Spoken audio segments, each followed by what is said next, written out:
Logan Whitaker punched the wall so hard the framed metals rattled. Then he dropped to his knees beside his daughter's bed and pressed his forehead against her tiny, feverish hand. "You're not going anywhere, baby girl. You hear me? Not on my watch." 6 years earlier, he'd buried the only woman he ever loved, and he swore he'd never fail another soul under his roof. So when a billionaire CEO looked him dead in the eye and whispered, "I wish I had a happy family like yours," this hardened Navy man laughed and said the one thing that would change all three of their lives forever. "My kid probably needs a mom more than I need another medal." He was joking. She wasn't. And what happened next left an entire naval base speechless. Before we go further, drop your city in the comments so I can see how far this story travels tonight. And if you believe a father's love can rebuild a broken home, hit that subscribe button and stay with me all the way to the end. You won't want to miss what this little girl does in part 4. The alarm never got the chance to ring. Logan Whitaker was already sitting up on the edge of the mattress at 4:52 in the morning, both feet on the cold floor, staring at the door across the hall, the way a man stares at a mission briefing. 8 years in the Navy had trained his body to wake before the world did. But it wasn't the Navy that pulled him upright this morning. It was the sound of a small cough coming from the room where his daughter slept. He crossed the hall in 3 steps and cracked the door open. "Sophie," he whispered. The little shape under the blanket stirred. "Daddy, it's still dark." "I know, sweetheart. Go back to sleep. I just heard you cough." "I'm okay," she mumbled, already sinking back into her pillow. "Bad dream about the whale again." "The whale can't get you in here," Logan said. "This house is a submarine. Nothing gets in without my say-so." She giggled without opening her eyes. "You always say that." "Because it's always true." He pulled the blanket up to her chin, tucked the edge under her shoulder the way Emily used to, and stood there in the dark for a moment longer than he needed to. Then he went to make breakfast. By 5:15, the small kitchen smelled like coffee and cinnamon toast. Logan moved through it without thinking, the way a sailor moves across a deck in rough water. Automatic balanced sure. He cracked 2 eggs into the pan, cut the crusts off Sophie's toast, because she wouldn't eat it otherwise, and lined up her vitamins next to a glass of orange juice. On the refrigerator behind him, held up by a magnet shaped like an anchor, was a crayon drawing of 3 stick figures, a tall one, a small one, and a third one drawn slightly higher than the rest with wings. Logan didn't look at that drawing. He'd trained himself not to most mornings. It was easier that way. At 5:40, he went back down the hall and sat on the edge of her bed. "Rise and shine, sailor," he said. "Sun's coming up whether we're ready or not." Sophie groaned and pulled the blanket over her face. 5 more minutes. "That's what you said yesterday, and the day before. You know what happens to sailors who sleep in.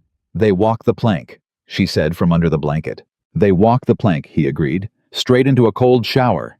She threw the blanket off and sat up, hair sticking out in every direction, 1 sock on and 1 sock gone. 7 years old, and already she looked at the world with her mother's exact eyes, dark, quick, and far too smart for her age. Every time Logan saw those eyes first thing in the morning, something in his chest both broke and healed at once. "Daddy," she said, "is today the day you leave again?" He'd been waiting for that question. He always dreaded it. "Not today," he said carefully, "but soon. There's a big event at the base first. Real important people coming. Important like the president. Not the president, but important. A company that builds things for the Navy. Big money folks in fancy suits." He handed her a hairbrush. "Now sit still and let me fix this bird's nest." She sat between his knees on the floor while he worked the tangles out of her hair gentle as he could, one small section at a time. His hands were rough hands, built for rope and steel and cold water, but he'd taught them to be careful with a little girl's curls. It had taken him a full year after Emily died to learn how to do a French braid off a phone tutorial at 2 in the morning, cursing under his breath, starting over 100 times. He still wasn't great at it. But Sophie never complained. "Ow," she said. "Sorry, baby." "You always say sorry." "That's because I mean it." She was quiet for a second. Then, "Marcus's mom does his sister's hair way better than you." Logan's hands paused, just for a second. Then they kept moving. I bet she does, he said evenly. Marcus's mom's had a lot more practice than your old man. Do you wish I had a mom? The brush stopped again. This time it took him longer to start it back up. Logan had learned a long time ago that you couldn't lie to a child, not the smart ones, and definitely not this one. She'd catch it. She always caught it.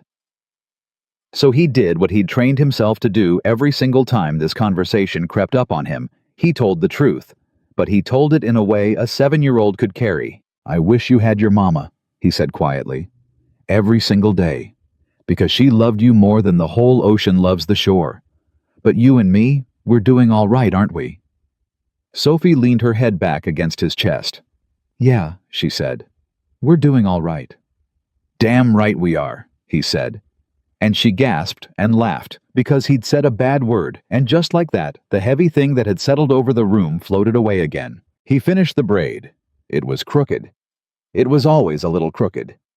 Sophie never seemed to mind. The commute to the base was 14 minutes on a good day. Logan dropped Sophie at the elementary school, 2 miles down the road, watched her run up the steps with her backpack bouncing, waited until she was all the way inside the door before he pulled away. He never left before she was inside. That was a rule he'd made with himself, and he'd never once broken it. At the gate, Petty Officer Reyes waved him through and leaned toward the window. Big day, Chief. You ready for the circus? Since when am I ready for anything? Logan said. Reyes grinned. Word is the Caldwell woman herself is coming. In the flesh. You know how much that contract's worth? More than my whole life, probably. More than this whole base, probably. Reyes stepped back and threw a lazy salute. Try not to say anything stupid to a billionaire, huh? No promises, Logan said and drove through, and the name meant almost nothing to him. Victoria Caldwell. He'd heard it around the base for weeks, the way you hear a weather report, something happening somewhere above your pay grade, something that would come and go without touching your actual life. Defense technology, guidance systems, contracts with more zeros than he could count. The kind of person whose face was on the cover of magazines in the checkout line, the kind of person who had never in her life cut the crusts off a piece of toast at 5 a.m. Logan parked, straightened his uniform in the reflection of the truck window, and walked toward the hangar where the whole event was being staged. Folding chairs, a podium, a banner with 2 logos on it. Somewhere in the back, sailors were setting out coffee and pastries on long tables, like it was a wedding nobody wanted to attend. Chief Petty Officer Dale Hutchins found him near the coffee, already halfway through a cup. There he is, Dale said. The single dad the whole base can't stop talking about? Nobody's talking about me, Dale. Everybody's talking about you. Dale clapped him on the shoulder. Ellen wants you and the little one over for dinner Sunday, by the way. She won't take no. Says you 2 survive on toast and cereal, and it's a national tragedy. We survive fine. That's not a no. Dale sipped his coffee. How's Sophie? She's still doing that thing where she reorganizes your whole kitchen. Logan actually smiled. Found the spatulas in the sock drawer last week. That kid's gonna run this Navy someday. That kid's gonna run the whole country, and God help us all, Logan said, and Dale laughed, and for a moment it was easy the way it used to be, easy back when Emily was alive, and the world made more sense. Then Dale's face changed a little, got softer, got careful.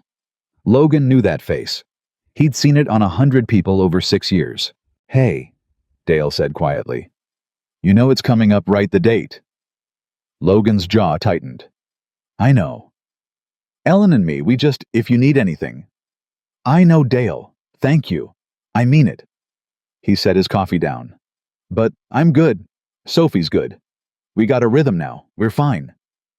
Dale looked like he wanted to say more. Wisely, he didn't. He just nodded and let it go. 6 years.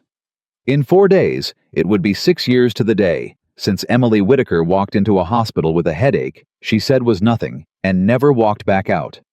An aneurysm, the doctors said. Nothing anyone could have done, the doctors said. She was 31 years old. Sophie was 1. Logan had been at sea when the call came through 1,200 miles from home, and he'd stood on the deck of a destroyer in the middle of the night holding a satellite phone while a chaplain told him his wife was gone and his daughter was in the care of a neighbor. He remembered the exact sound the ocean made that night. He'd never been able to forget it. Some sounds get inside a man and stay there. He'd flown home. He'd buried her. And then he'd done the only thing a man in his position could do. He'd figured out how to keep breathing one day at a time for the sake of a little girl who still couldn't say a full sentence yet, but who reached for him every single time he walked into a room. People told him back then that he couldn't do it. A Navy career and an infant daughter. They said it kindly, most of them. They said it like they were trying to help. You'll need to get out, Logan. You'll need family. You'll need a wife. A child needs a mother. A sailor can't raise a baby alone. He'd listened to every one of them. And then he'd ignored every one of them. Because he'd made a promise standing beside a casket to a woman who could no longer hear him. He promised her their daughter would grow up knowing what it felt like to be loved so hard, it filled up all the empty spaces. He didn't know how he'd keep that promise. He only knew he would die before he broke it. 6 years later, here he was, still in uniform, still a father, still keeping the promise one crooked braid at a time. The event began at 10. Logan wasn't supposed to be anything more than a face in the crowd, one uniform among 50 standing at attention, while brass and money shook hands and posed for photographs. He'd been assigned to the reception detail almost as an afterthought, mostly because his commanding officer liked him and thought a decorated chief with a clean record made the base look good. Victoria Caldwell arrived in a black car that cost more than Logan would earn in 3 years. He watched her step out of it, the way you'd watch weather roll in with a kind of distant, respectful attention. She was tall, composed, dressed in a charcoal suit so sharp it looked like it had been engineered rather than sewn. She shook hands with the Admiral. She smiled for the cameras. She said all the right things at the podium about partnership and innovation, and the brave men and women who serve. And Logan, standing off to the side with his hands clasped behind his back, thought, "That is the loneliest-looking woman I have ever seen in my life." He couldn't have told you why. She was smiling. She was surrounded by people. She was one of the most powerful individuals in the entire country. But he'd spent 6 years learning what loneliness looked like when it was hiding behind a good face. He saw it in the mirror every morning. And he saw it in her now in the way her smile switched on and off like a light, rather than growing and fading like a real one. In the way her eyes moved across the crowd looking for something and never finding it. He noticed it, and then he told himself it wasn't any of his business and went back to standing at attention. After the speeches came the part everyone actually cared about. The informal reception, the mingling, the moment when the important people got to walk among the ordinary ones and pretend briefly that they were all the same. Logan's CO waved him over to a small cluster of officers who'd been asked to sit with the guests for lunch.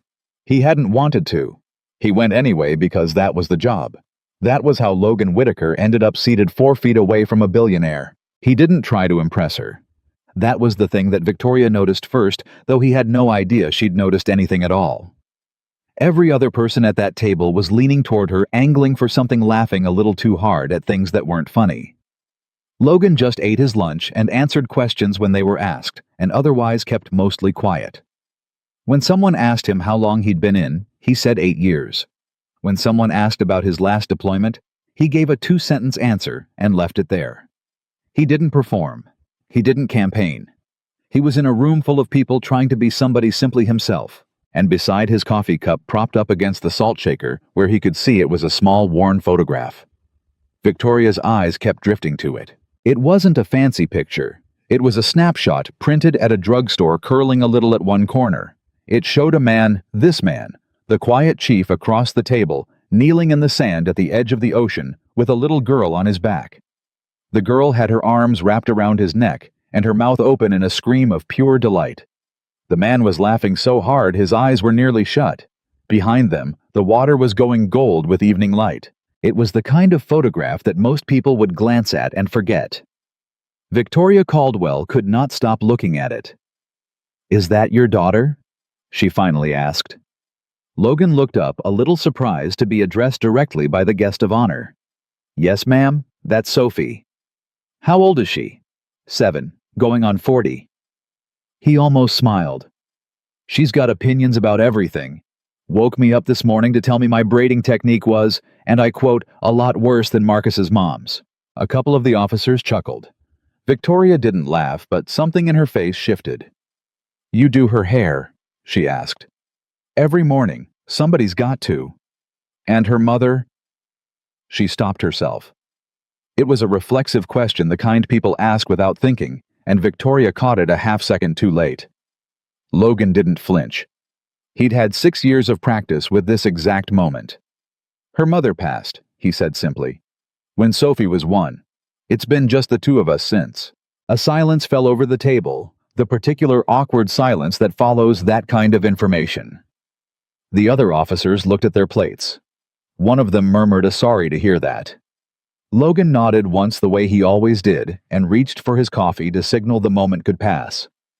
But Victoria didn't let it pass. She kept looking at the photograph. "You raised her alone," she said. "It wasn't a question."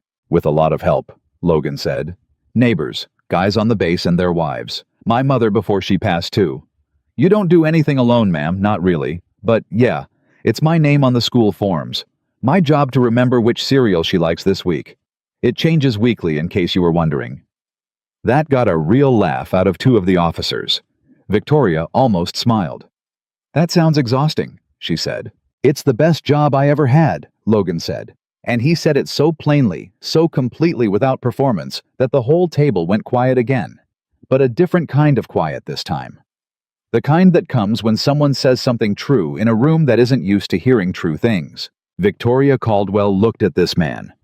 This ordinary man in an ordinary uniform with rough hands and a drugstore photograph and a crooked braid he'd made himself that morning. She looked at him, and she looked at the little girl screaming with joy on his back in the golden light, and something happened in her chest that she hadn't felt in longer than she could remember. It wasn't envy exactly. It was deeper than that, and older, and it hurt in a way she couldn't name. The conversation moved on. Someone brought up the contract. Someone else asked Victoria about her company's newest project, and she answered smoothly, professionally, the way she'd answered 10,000 times before. But her eyes kept coming back to that photograph. And Logan, watching her without seeming to, saw the loneliest-looking woman he'd ever seen get lonelier by the minute, in a room full of people who all wanted something from her. He almost said something. He didn't know what. He held his tongue. Lunch wound down. Plates were cleared. The Admiral stood to make a few more remarks and thank the distinguished guest for her time. It was all winding toward the polite, forgettable ending that these things always wound toward: handshakes, photographs, a black car pulling away. And then, in the small lull before the closing remarks, while the table was quiet and the officers were finishing their coffee, Victoria Caldwell did something no one at that table expected. She was still looking at the photograph. She didn't seem entirely aware she was speaking out loud. Her voice, when it came, was low and strange and completely stripped of all the polish she'd worn all morning. "I wish I had a happy family like yours," she said. The table went silent. It was the kind of silence you could feel on your skin. Every officer at that table froze mid-motion. A billionaire, a woman who owned aircraft and buildings and pieces of the future itself, had just looked at a Navy chief with a drugstore photograph and said out loud in front of witnesses that she envied him. Nobody knew what to do with it. Nobody knew where to put it. The Admiral 3 seats down hadn't heard, but everyone else had, and they were all waiting for someone to break the terrible, tender quiet. Logan looked at her, and here is where the whole thing turned. Because Logan Whitaker had spent 6 years learning a single hard-won survival skill: when a moment got too heavy to carry, you made it lighter or it crushed you. He'd done it 1,000 times. At the funeral, when a well-meaning aunt collapsed, sobbing, and he'd had to be the strong one. At 3 in the morning with a screaming infant and no wife to trade shifts with. At every parent-teacher conference, where he was the only father in a room full of mothers. He'd learned to reach for a joke the way other men reach for a bottle, because it kept him standing. So he reached for one now. He picked up his coffee cup, gave Victoria a crooked, tired, kind half-smile, and said the words that an entire naval base would be repeating by nightfall. "Well, ma'am, honestly, my kid probably needs a mom more than I need another medal." The table cracked. The officers laughed. Big, relieved, grateful laughs, the tension breaking like a wave. Even the Admiral, catching only the tail end, chuckled along without knowing why. It was a good joke. It was a perfect joke. It took a moment that had been about to break the whole table and turned it into something everyone could smile at and walk away from and forget. Everyone laughed. Everyone except Victoria Caldwell. She didn't laugh. She didn't smile. She sat perfectly still, and she looked at Logan Whitaker with an expression that made the laughter around her seem suddenly very far away. Because she had heard the joke. And underneath the joke, she had heard something else. Something Logan didn't even know he'd put there. She had heard a father who was carrying loneliness just as heavy as her own. She had heard a man who made everyone else laugh so that no one would ask how he was really doing. She had heard in that one throwaway line the sound of her own life echoed back at her from across a table, the same emptiness dressed in different clothes. He was joking to survive the moment. She recognized it because it was exactly what she had been doing for 20 years. The laughter faded. The officers went back to their coffee. The Admiral tapped his glass and began his closing remarks. And Logan, thinking the moment was over, set his cup down and turned to listen politely. But Victoria was still watching him. And she'd made a decision, the kind of fast, decisive, unreasonable decision that had built her entire empire, the kind she made in boardrooms, when everyone told her to wait and she refused. She didn't know yet what she was going to do with it. She only knew with the certainty that had never once failed her in business, that she was not going to let this be the last time she spoke to Logan Whitaker. After the event ended, Logan lingered at the coffee table longer than he needed to, helping the younger sailors stack chairs. He liked the quiet after these things. The important people were gone. The cameras were packed away. It was just uniforms and folding chairs, and the ordinary comfortable business of putting a room back the way you found it. Dale found him again. "You," Dale said, jabbing a finger at his chest. "You are unbelievable. What I do now? My kid needs a mom more than I need another medal." Dale shook his head, half laughing. To Victoria Caldwell, in front of the Admiral. "Whitaker, you have a death wish, you know that." "It was a joke, Dale." "I know it was a joke. Everybody knows it was a joke. That's why it's the best thing anybody's said on this base in a year." Dale clapped him on the back. You should have seen the Admiral's face. Man nearly choked on his coffee. Logan smiled a little and kept stacking chairs. But something was nagging at him, and after a minute he said it out loud because it wouldn't leave him alone. "She didn't laugh, though." "What?" "Caldwell. Everybody laughed. She didn't." Logan set another chair on the stack. "She just looked at me, like I'd said something that hurt her." Dale shrugged. "Rich people are weird, man. Don't lose sleep over it." "Yeah," Logan said. "Probably." But he didn't quite believe it. He kept seeing her face the way it had gone still, the way her eyes had held his across the table, like she was trying to memorize something. He'd made a joke to lighten the room the way he always did. And for the first time in 6 years, it felt like the joke hadn't worked. Not because it wasn't funny, but because somebody had seen straight through it. He finished stacking the chairs. He signed out. He drove the 14 minutes back toward the school with the radio off, thinking about a woman he'd probably never see again. At 3:05, he pulled up to the elementary school. And there she was. Sophie, sitting on the low brick wall by the front steps, backpack in her lap, watching for his truck, the way she watched for it every single day. The second she spotted him, her whole face lit up. She jumped off the wall and ran braid bouncing, and Logan barely had time to open the door before she launched herself at him. "Daddy!" He caught her the way he always caught her and swung her up onto his hip, even though she was getting too big for it, even though his back complained, because there would come a day soon when she'd be too old for this, and he was going to squeeze every last one of these days for everything it had. "There's my sailor," he said into her hair. "How was the voyage?" "Marcus put a worm on my desk and I screamed, and Mrs. Halloran said worms are our friends, but Daddy, they are not our friends." "They're absolutely not our friends," Logan agreed, buckling her into the back seat. "And then we did math and I got a star look. Look." She thrust a wrinkled worksheet at him with a gold sticker in the corner. "And then Emma said, her mom is taking her to get ice cream. And can we get ice cream? Can we please, please, please?" "We'll see." "We'll see means yes." "We'll see means we'll see. It means yes," Sophie said with total confidence, and buckled her own seatbelt with a decisive click. And Logan laughed and shut the door, and thought not for the first time that this was the only thing in the whole wide world that had ever made complete sense to him. They got ice cream. Of course they got ice cream. She got chocolate with rainbow sprinkles and got most of it on her shirt, and Logan didn't care because a shirt washes and a childhood doesn't come back around. They sat on a bench outside the little shop, and she told him about her day in exhausting, wonderful detail, and he listened to every word of it like it was a mission briefing, because to him it was the most important intelligence in the world. "Daddy," she said halfway through the cone chocolate on her chin, "did you meet the fancy suit people?" "I did." "Were they nice?" Logan thought about it. He thought about a photograph propped against a salt shaker, and a woman who didn't laugh when everyone else did, and the loneliest face he'd ever seen behind the most successful smile in the country. "There was a lady," he said slowly. "A real important lady. Owns a big company." "Was she pretty?" "I guess she was." "Sure. Did she like your uniform?" "I don't think she noticed my uniform, baby." He wiped a smear of chocolate off her chin with his thumb. "You know what she noticed. She noticed your picture. The one from the beach. The one where you're screaming your head off on my back." Sophie giggled. "That's a good one."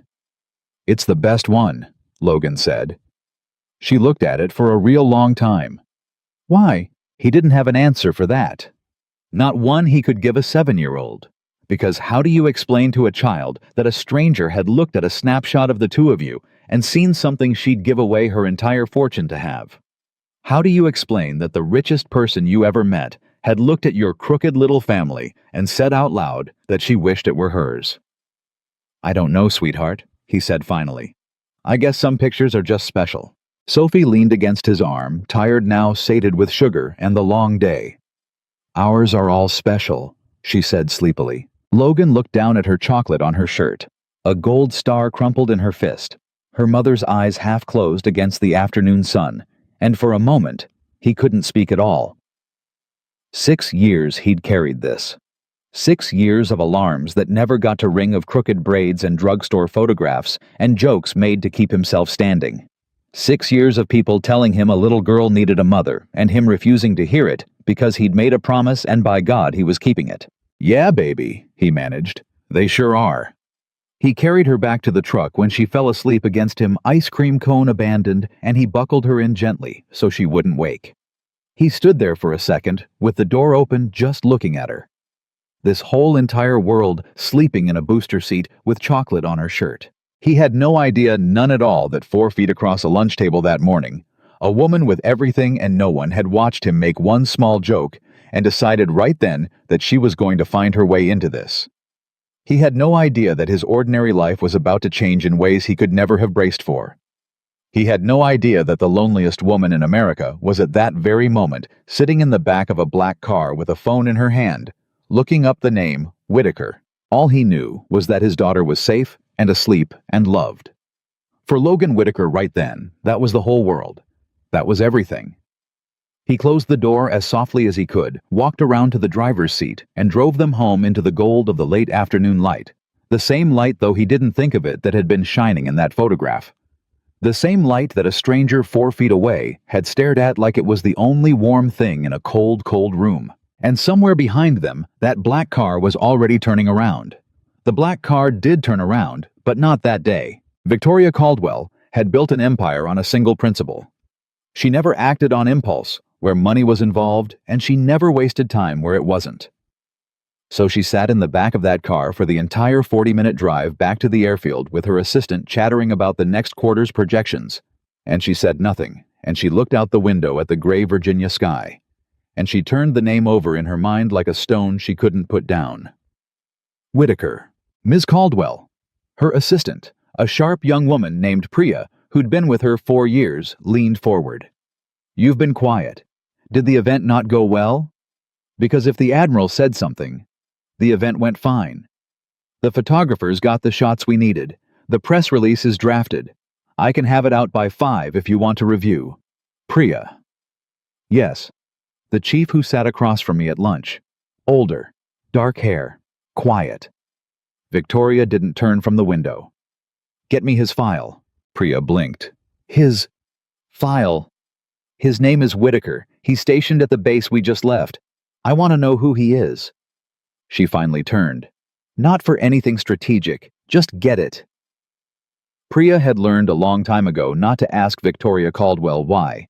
She simply nodded and made a note on her tablet, though privately she filed the request under the growing list of things about her boss that she did not understand and had stopped trying to. By the time the jet leveled off at 40,000 feet, Priya had a single-page summary.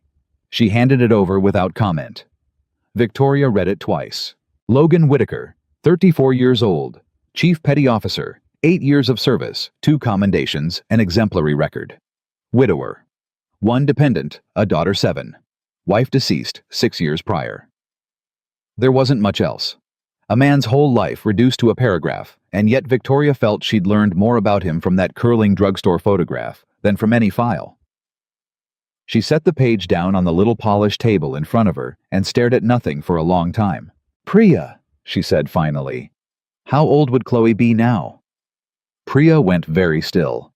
In 4 years of working for Victoria Caldwell, she had never once heard that name spoken aloud. She knew it existed. Everyone who worked closely with Victoria knew it existed. The way you know a locked room exists in a house you've lived in for years, you never open it, you never mention it. You walk past the door and pretend it's a wall. I'm not sure I should. She'd be 26, Victoria said, answering her own question, her voice flat and even. 26 in March. She turned back to the window. That'll be all for now. Thank you. Priya gathered her tablet and retreated to the front of the cabin, and Victoria Caldwell sat alone in a leather seat that cost more than most people's cars 35,000 feet above the country she'd conquered, and thought about a little girl screaming with joy on her father's back in the golden light, and about another little girl a long time ago who used to run to the door when Victoria came home, back when Victoria still came home, before the coming home stopped, and the deals never did. Bamatusa. It was 9 days before Logan heard anything. He'd nearly forgotten it. Nearly. The joke had made the rounds of the base and been retold and finally worn out the way jokes do. And by the middle of the second week, nobody was talking about Victoria Caldwell anymore. Logan had gone back to his life the 5 a.m. alarms that never rang, the crooked braids, the endless negotiation over which cereal was acceptable this week. The 6th anniversary of Emily's death had come and gone.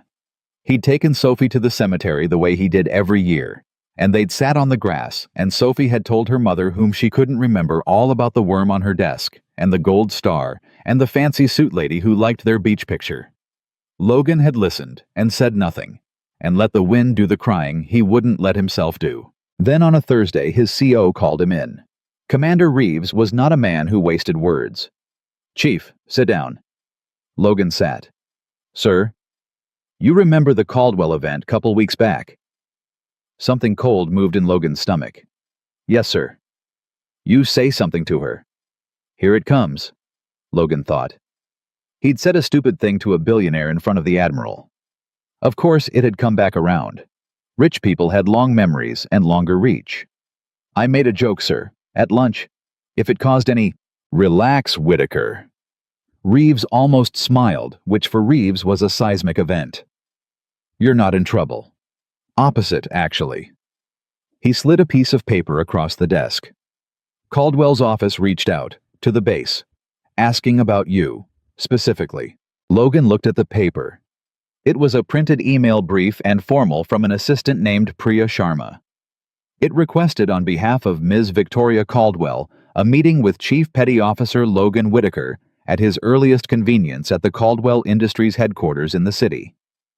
It said the matter was personal, not professional, and that Ms. Caldwell would consider it a courtesy. Logan read it twice. I don't understand, sir. Neither do I, Chief, but when a woman worth $11 billion asks for a courtesy, the Navy tends to grant it.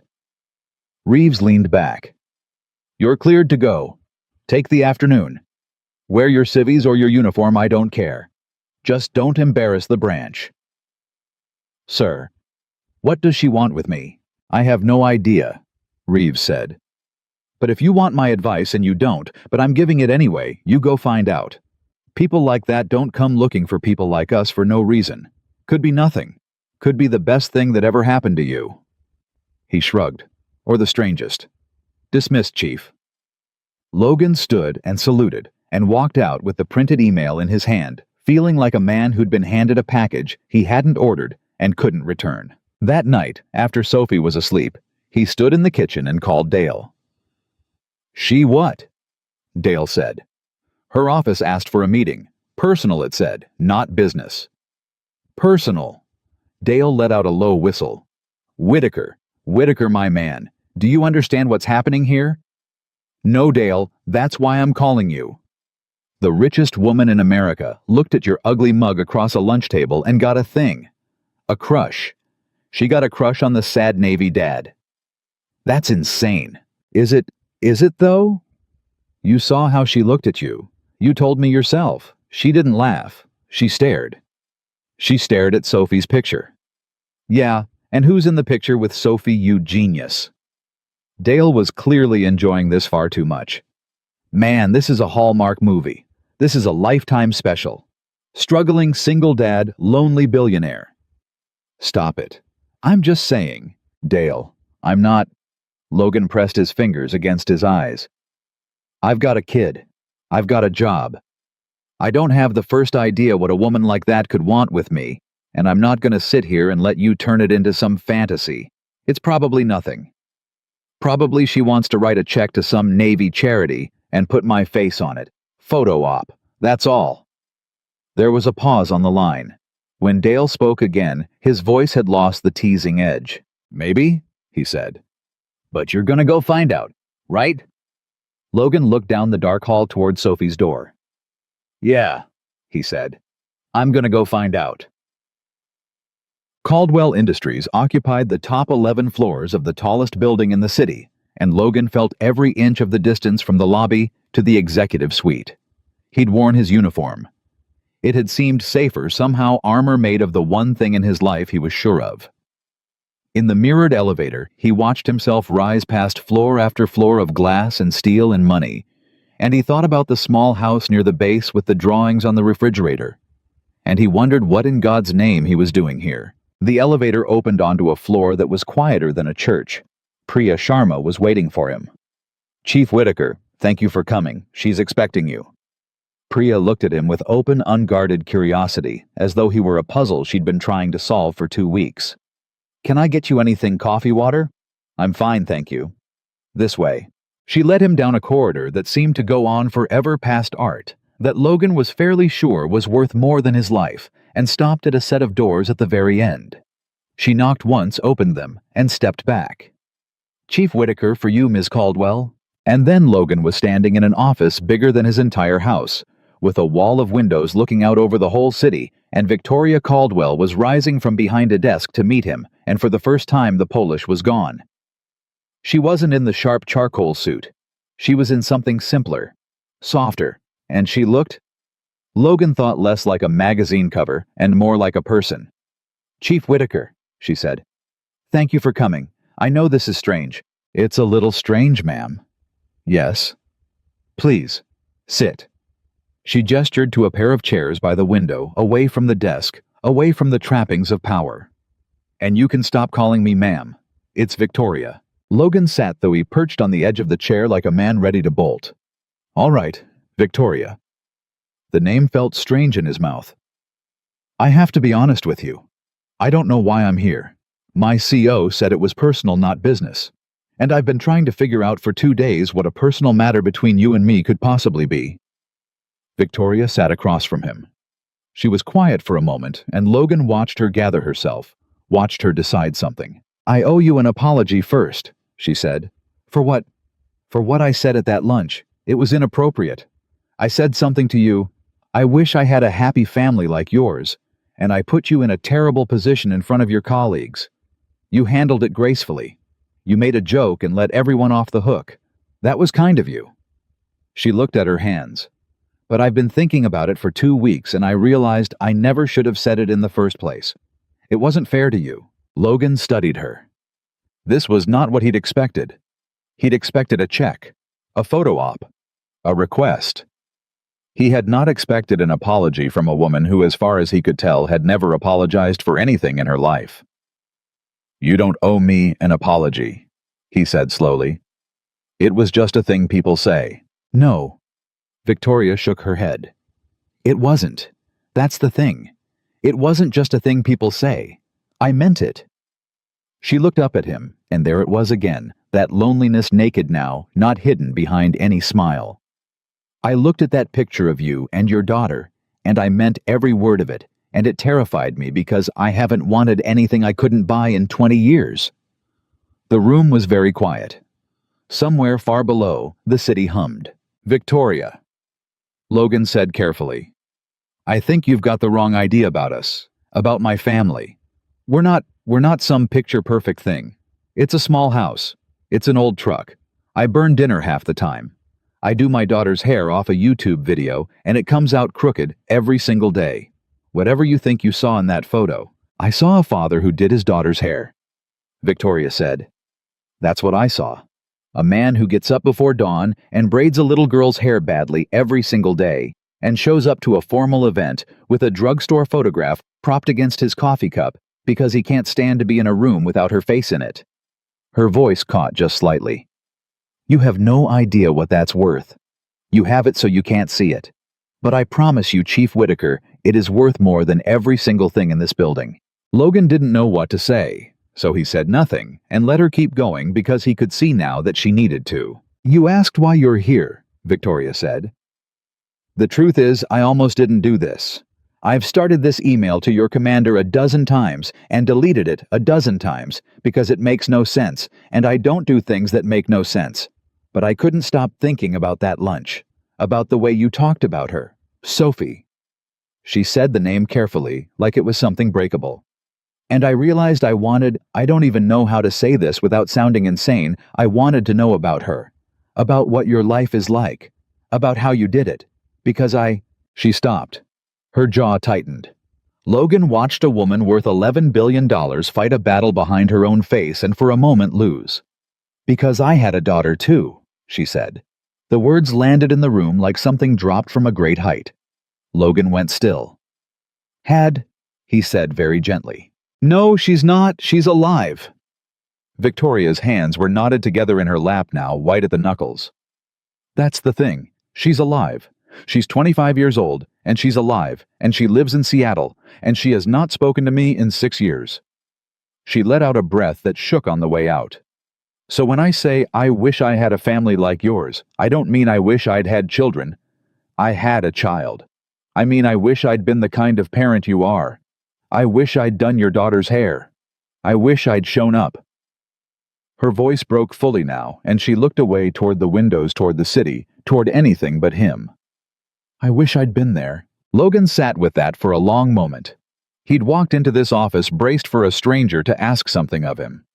He had not been braced for this, for the loneliest-looking woman he'd ever met, to open the locked room in the middle of her life and show him what was inside. What happened? He asked quietly. Victoria laughed, but there was no humor in it, only something raw. What happened is exactly what you'd think happened. I built a company. I built this. She gestured at the office, the windows, the empire. And every year it got bigger, and every year I gave it more of myself until there was nothing left over.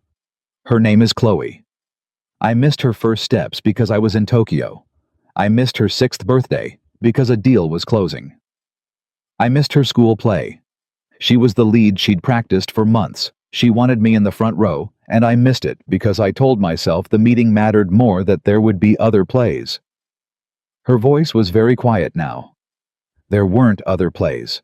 That was the last one she ever did. She stopped inviting me to things after that. Smart girl. Learned not to expect me. By the time she was in high school, we were strangers who shared a last name. And by the time she left for college, she was gone, and I told myself she'd come around, that she'd understand someday, that she'd see everything I'd built was for her. Was it? Logan asked. Not unkindly, just honestly. Victoria looked at him, and the honesty of the question seemed to reach something in her that all her own years of self-justification never had. No, she said finally.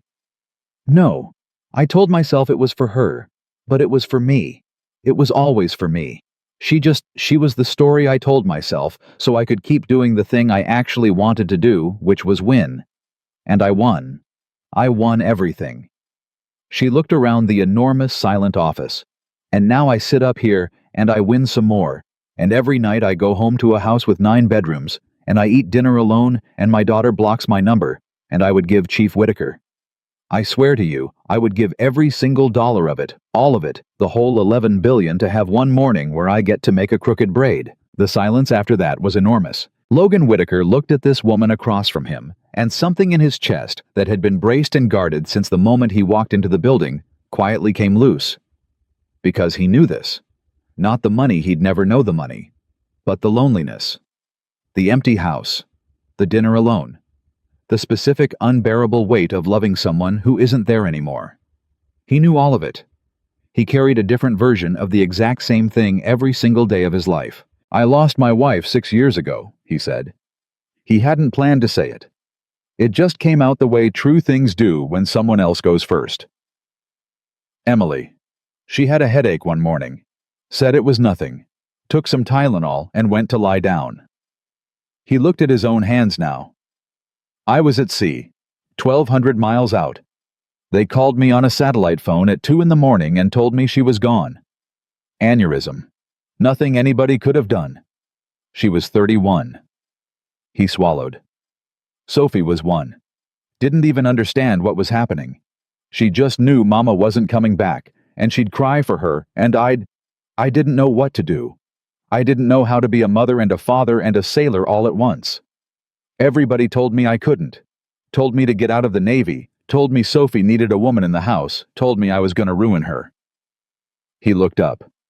So, when you say you'd give it all for one crooked braid, I understand that. I do. Because there were nights those first couple years when I'd have given anything just to have one more ordinary day with Emily. One boring Tuesday. That's all I wanted. Just one more nothing day. Victoria was crying now silently, the tears just running. No sound. The crying of someone who'd taught herself decades ago never to make noise about her pain. How did you keep going? Sophie, Logan said simply. She needed me. There wasn't a choice. When somebody that small needs you, you don't get to fall apart. You get up. 5 a.m. You make the toast. You do the hair even when you're doing it through tears, even when you're so tired you can't see straight. You do it because she's there and she's yours, and being present for her is the only thing that gets you through the day. He held her gaze. That's the difference, Victoria. That's the whole difference between us. It's not the money. It's that when I lost everything, I still had a reason to get up. And you had everything, and no reason at all. Victoria pressed a hand to her mouth. For a long moment she couldn't speak. That's the cruelest thing anyone's ever said to me, she whispered. And it's the truest. I didn't mean it cruel. I know you didn't. That's why it's true. She wiped her eyes almost angrily, the way a proud person does when they've been caught feeling something. Everyone I know lies to me. Do you understand that? Everyone. They tell me I'm brilliant. They tell me I built something incredible. They tell me Chloe will come around. They tell me I did the best I could. And they're lying, all of them, because I sign their paychecks, or I hold their contracts, or they want something from me. You're the first person in. I don't even know how long the first person to just tell me the truth. That I wasn't there. That it was my fault. That I did it to myself. She let out a shaky breath. It's a strange thing to be grateful for. But I am. Logan didn't know what to say to that, so he said the thing he actually felt. It's not too late, you know. She looked at him sharply. What? Chloe, your daughter. She's 25, not gone. You said it yourself, she's alive. She's in Seattle. That's not nothing, Victoria. That's a whole entire person still out there, still able to pick up a phone. He leaned forward. My Emily's gone. I don't get to fix anything with her. All I get is the promise I made and a grave I visit. But you've still got a living daughter. That's not a tragedy. That's a chance. Do you have any idea how many people would trade places with you in a heartbeat? Victoria stared at him. It was clear that no one had ever put it to her quite like that. That in all her years of grief and guilt, she'd been mourning Chloe as though the girl were dead, when in fact, she was one honest phone call away. She won't answer, Victoria said. I've tried. She blocked me. Then you find another way. You write a letter, you show up. You don't take one no from a hurt kid as the final word, you know, that you don't take no for an answer in your whole entire life. It's how you built all this. He gestured at the office. You fought for everything in this building. Fight for the one thing in it that actually matters. For a long moment, Victoria Caldwell, one of the most powerful people in the country, simply looked at a Navy chief in a slightly worn uniform, as though he had reached inside her chest and rearranged something she'd assumed was permanent. You're a strange man, Chief Whitaker, she said at last, and there was almost a smile in it. I've been told. I asked you here because I wanted to understand how you did it, how you raised her alone. I thought maybe if I understood, it would, I don't know, help somehow. Fill something in. She shook her head slowly. But that's not what happened. What happened is, you just held up a mirror and made me look at my whole life. I'm not sure whether to thank you or throw you out. You can do both, Logan said. I'm easy. And that finally got a real laugh out of her. Not the switch-on, switch-off smile from the lunch. An actual laugh surprised out of her that briefly took 10 years off her face. Logan found himself smiling back, and for a strange, suspended moment, the enormous office didn't feel so cold, and the two loneliest people in it were just for a second not quite so alone. Then Victoria straightened, wiped her eyes one last time, and the composure came back over her like a tide, but softer now, less like armor. I want to ask you something, she said, and I want you to feel completely free to say no. All right. Tell me about her. About Sophie. Not the file version, I have the file version. Tell me the real version. What's she like? What makes her laugh? What's her favorite book? I want. Victoria's voice softened. I've spent 20 years talking about contracts and quarterly earnings and market share. I would very much like for one afternoon to just hear about a 7-year-old girl who thinks worms aren't our friends. Logan blinked. How'd you know about the worms? You mentioned it at lunch, that she screamed when a boy put a worm on her desk. Victoria almost smiled again. I remember everything you said at that lunch. It's the only conversation I've had in 2 years that I actually wanted to remember. And so Logan told her. He didn't quite know why this near stranger, this billionaire, this woman whose world could not have been more different from his. But she asked, and she'd shown him the locked room inside her own life, so it felt only fair. He told her about Sophie, about how she reorganized the whole kitchen when she was bored, and he'd found the spatulas in the sock drawer. About how her favorite book was a battered picture book about a lighthouse that they'd read 400 times, and she knew every word and still made him read it. About the gold star she'd gotten in math and carried around crumpled in her fist all day. About how she still had a bad dream about a whale sometimes, and how he'd told her the house was a submarine so nothing could get in. About the beach the day that photograph was taken, how she'd laughed so hard she got the hiccups and they'd had to sit in the sand for 20 minutes until they went away. And Victoria Caldwell listened. She listened the way a starving person eats completely gratefully without once interrupting. She who spent her days half-hearing people while she read 3 other things gave a Navy chief her entire undivided attention for the better part of an hour while he talked about a little girl she'd never met. And somewhere in the middle of it, without either of them quite noticing when it happened, the meeting stopped being strange and became something else. 2 people at a window high above a city, talking about the children they'd loved and lost in different ways, one to death, one to distance, and finding in each other the first person in a very long time who understood. When Logan finally stood to go hours later, the light outside the windows had gone gold. Thank you, Victoria said, walking him to the door. For coming, for all of it. I know it made no sense. It made a little sense, Logan said. By the end, she almost said something and stopped and then said it anyway. Would it be all right if I stayed in touch? I don't want anything from you. I want to be clear about that. This isn't about the base or a contract or any of that. For the first time all day, the Empire Builder looked uncertain, almost shy. I haven't talked to anyone the way I talked to you today in a very long time. And I'd hate for it to only happen once. Logan looked at her. He thought about Sophie waiting at home. He thought about Dale's teasing and the base's gossip and how completely insane this entire day had been. And he thought about the loneliest-looking woman he'd ever met, standing in a doorway, asking in her own careful way not to be alone. "Yeah," he said. "That'd be all right." Something eased in Victoria's face. "Good," she said. "Good. She caught herself before she could overthank him, before she could ruin it. "Drive safe, Chief Whitaker." "Logan," he said. "You can call me Logan." "Logan," she repeated, and this time the smile stayed. "Drive safe, Logan." He rode the elevator down 40 stories past all the glass and steel and money, and walked out into the golden evening feeling like a man who'd gone in for one conversation and come out with something he didn't have a name for yet.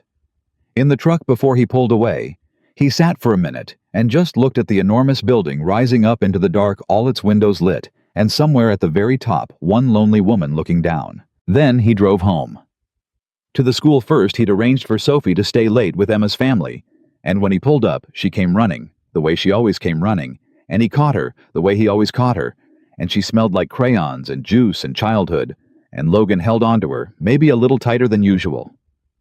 "Daddy, you smell fancy," Sophie announced, wrinkling her nose. "Like the mall." "I went to a fancy building today, baby." "The fancy suit ladies building." Logan paused his hand on the truck door. "Yeah," he said slowly. "The fancy suit ladies building." "Was she nice this time?" He thought about a woman crying silently at a window, giving away the truth about her whole life to a stranger in a Navy uniform. He thought about the way she'd laughed, surprised, 10 years falling off her face. He thought about, "I'd hate for it to only happen once." "Yeah, baby," Logan said, buckling her in. "She was real nice." He had no way of knowing as he drove his daughter home through the last of the golden light that the strange afternoon he'd just spent 40 stories up was not an ending at all. That a woman who never took no for an answer had just decided quietly that Logan and Sophie Whitaker were going to matter to her. That the black car and the phone calls and the slow, careful entrance of Victoria Caldwell into their small, crooked life had only just begun. All he knew was that his daughter was buckled in safe beside him, chattering about her day, and that for the first time in a long time, he'd met someone who understood the exact shape of the hole that loss leaves behind. He didn't tell Sophie any of it. She was 7. There would be time. Instead, he turned up the radio and let her sing along off-key to a song she only half knew the words to, and drove them home to the small house with the drawings on the refrigerator and the crayon family with wings where the two of them had built out of nothing but stubbornness and love, the one thing an $11 billion empire could not buy. It began as these things do with small things. A text message 3 days later at 9 at night. "This is Victoria. Priya gave me your number. I hope that's all right. I just wanted to say thank you again. That was the best afternoon I've had in years." Logan had stared at it for a full minute before he answered, standing in his kitchen with a dish towel over his shoulder, feeling absurdly like a teenager. "It was a good afternoon," he wrote back. Sophie says the fancy suit ladies building smelled like the mall. And then, because he couldn't help himself, that's a compliment coming from her. 3 dots appeared, disappeared, appeared again. Then, tells Sophie the fancy suit lady says thank you. And that worms are in fact not our friends. Logan laughed out loud in his empty kitchen. That was how it started. Text messages that grew longer and less careful. She'd write him at odd hours, she seemed to never sleep, and he'd answer in the mornings before Sophie woke or in the stolen minutes at the base. She asked about his day. He asked about hers, though her days involved things he could barely comprehend, mergers and board fights and countries he'd never been to. But underneath all of it, the real conversation was always the same one they'd started at the window, 2 lonely people learning each other. "You're texting a lot lately," Dale observed one afternoon, catching Logan smiling at his phone by the coffee. "It's nothing." "That's her, isn't it? The billionaire." "Dale." "It's her." Dale grinned so wide Logan thought his face might split. "I told you, Hallmark movie. I called it. I want it on the record that I called it. We're friends, Dale, that's all. She went through something. She's lonely. So am I. We talk. That's the whole thing." "Uh-huh." Dale sipped his coffee, unconvinced and delighted. You keep telling yourself that, Chief. But it was true, or at least Logan believed it was true. Because whatever was building between them was not the thing Dale imagined. It was quieter and stranger than that. Victoria had come into Logan's life like someone learning a language she'd never studied, and the language was ordinary life, and Logan was the only teacher she'd ever had who didn't want anything from her in return. The first time she came to the base to see him 3 weeks in, she came without an entourage, without a car service, driving herself in a modest rental, so as not to draw attention. She met him at a diner off the base, a place with cracked vinyl booths and coffee that tasted like it had been made during a previous administration. And she sat across from him in a plain sweater, and she looked, Logan thought, more relaxed than he'd ever seen her. You could have picked anywhere, Logan said. You could have flown us both to Paris for lunch. I've had lunch in Paris 100 times, Victoria said. I've never had a patty melt in a vinyl booth with someone I actually wanted to talk to. She looked around at the shabby little diner with something like wonder. This is better. And the strange thing was, Logan believed her. They talked for 3 hours. She told him she'd written the letter to Chloe, the one he'd pushed her toward that first afternoon at the window. She'd written it 11 times and thrown 10 of them away, and finally sent the 11th, a plain, honest letter that didn't defend anything or explain anything, that just said, I was wrong, and I'm sorry, and I don't expect anything. I just needed you to know it in my own words. She'd mailed it to Chloe's apartment in Seattle 2 weeks ago. She hadn't heard back. She might not answer for a long time, Logan said gently. She might not answer at all. You have to be ready for that. I know. But you did the right thing, whether she answers or not. You told the truth. That's yours to keep, no matter what she does with it. Victoria turned her coffee cup slowly on the table. You always do that, she said. Do what? Make me feel like the thing I'm terrified of might be survivable. She looked up. How do you do that? Practice, Logan said. I've survived a lot of things I was terrified of. It was Sophie, in the end, who changed everything, because Victoria could keep her distance from a man she'd met at a lunch, could keep it careful and adult and safe. But she could not keep her distance from the little girl in the photograph forever. She asked about Sophie constantly. She remembered every detail Logan told her, the lighthouse book, the whale dreams, the reorganized kitchen. And one evening, texting late, she wrote the thing she'd clearly been working up to for weeks. Would it be all right if I met her, only if you think it's a good idea? I understand completely if it isn't. Logan set the phone down and stood in his kitchen for a long time. This was the line. He knew it was the line. Texting a lonely billionaire was one thing that was his business, his life, his risk to take. But bringing someone into Sophie's world was something else entirely. Sophie had lost her mother. Sophie was careful with her heart in a way no 7-year-old should have to be. Logan had spent 6 years being ferociously protective of the small circle of people he let close to her. Because he knew that if someone came into that little girl's life and then left it, it would cut a wound in her that echoed the first one. He couldn't do that to her. He wouldn't. He picked the phone back up. I have to think about it, he wrote. She's been through a lot. I don't let just anybody in. I understand, Victoria wrote back immediately. That's exactly why I asked, instead of just showing up. Take all the time you need. And Logan, if the answer is no, that's completely all right. I'd rather have you both in my life carefully than lose you by rushing. Logan read that 3 times. Then he called Dale. You're overthinking it, Dale said. I'm not overthinking it. I'm protecting my kid. You're doing both. Look, Whitaker, you've been talking to this woman for a month. She drives a rental car to a diner to see you. She wrote her estranged daughter a letter because you told her to. Does that sound like somebody who's going to blow into Sophie's life for kicks and disappear?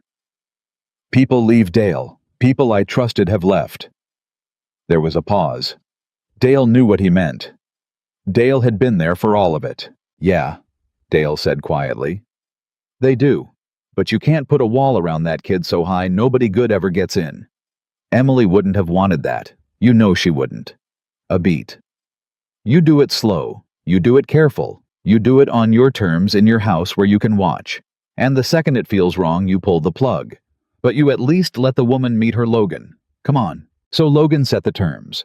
Not a big outing, not somewhere fancy that would overwhelm a 7-year-old or make her feel like a project. His house. Sunday afternoon. Low-key. And he sat Sophie down the night before, the way he sat her down for anything important, cross-legged on her bed, with the Lighthouse book set aside.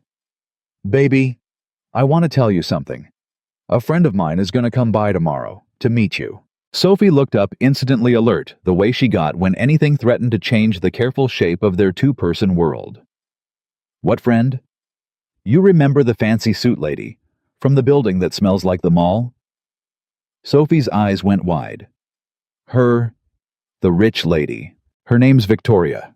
And yeah, she's got a lot of money, but that's not why she's coming. She's coming because she's my friend and she really wanted to meet you." Logan chose his words carefully. "She lost somebody too, baby.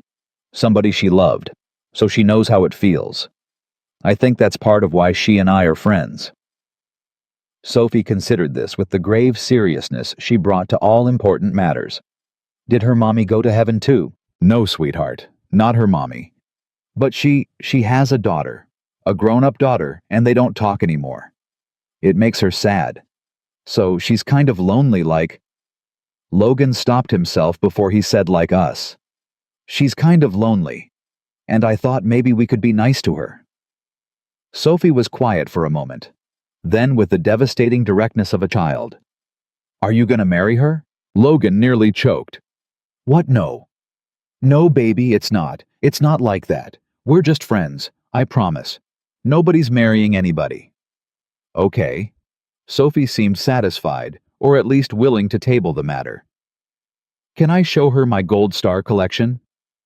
"You can show her anything you want.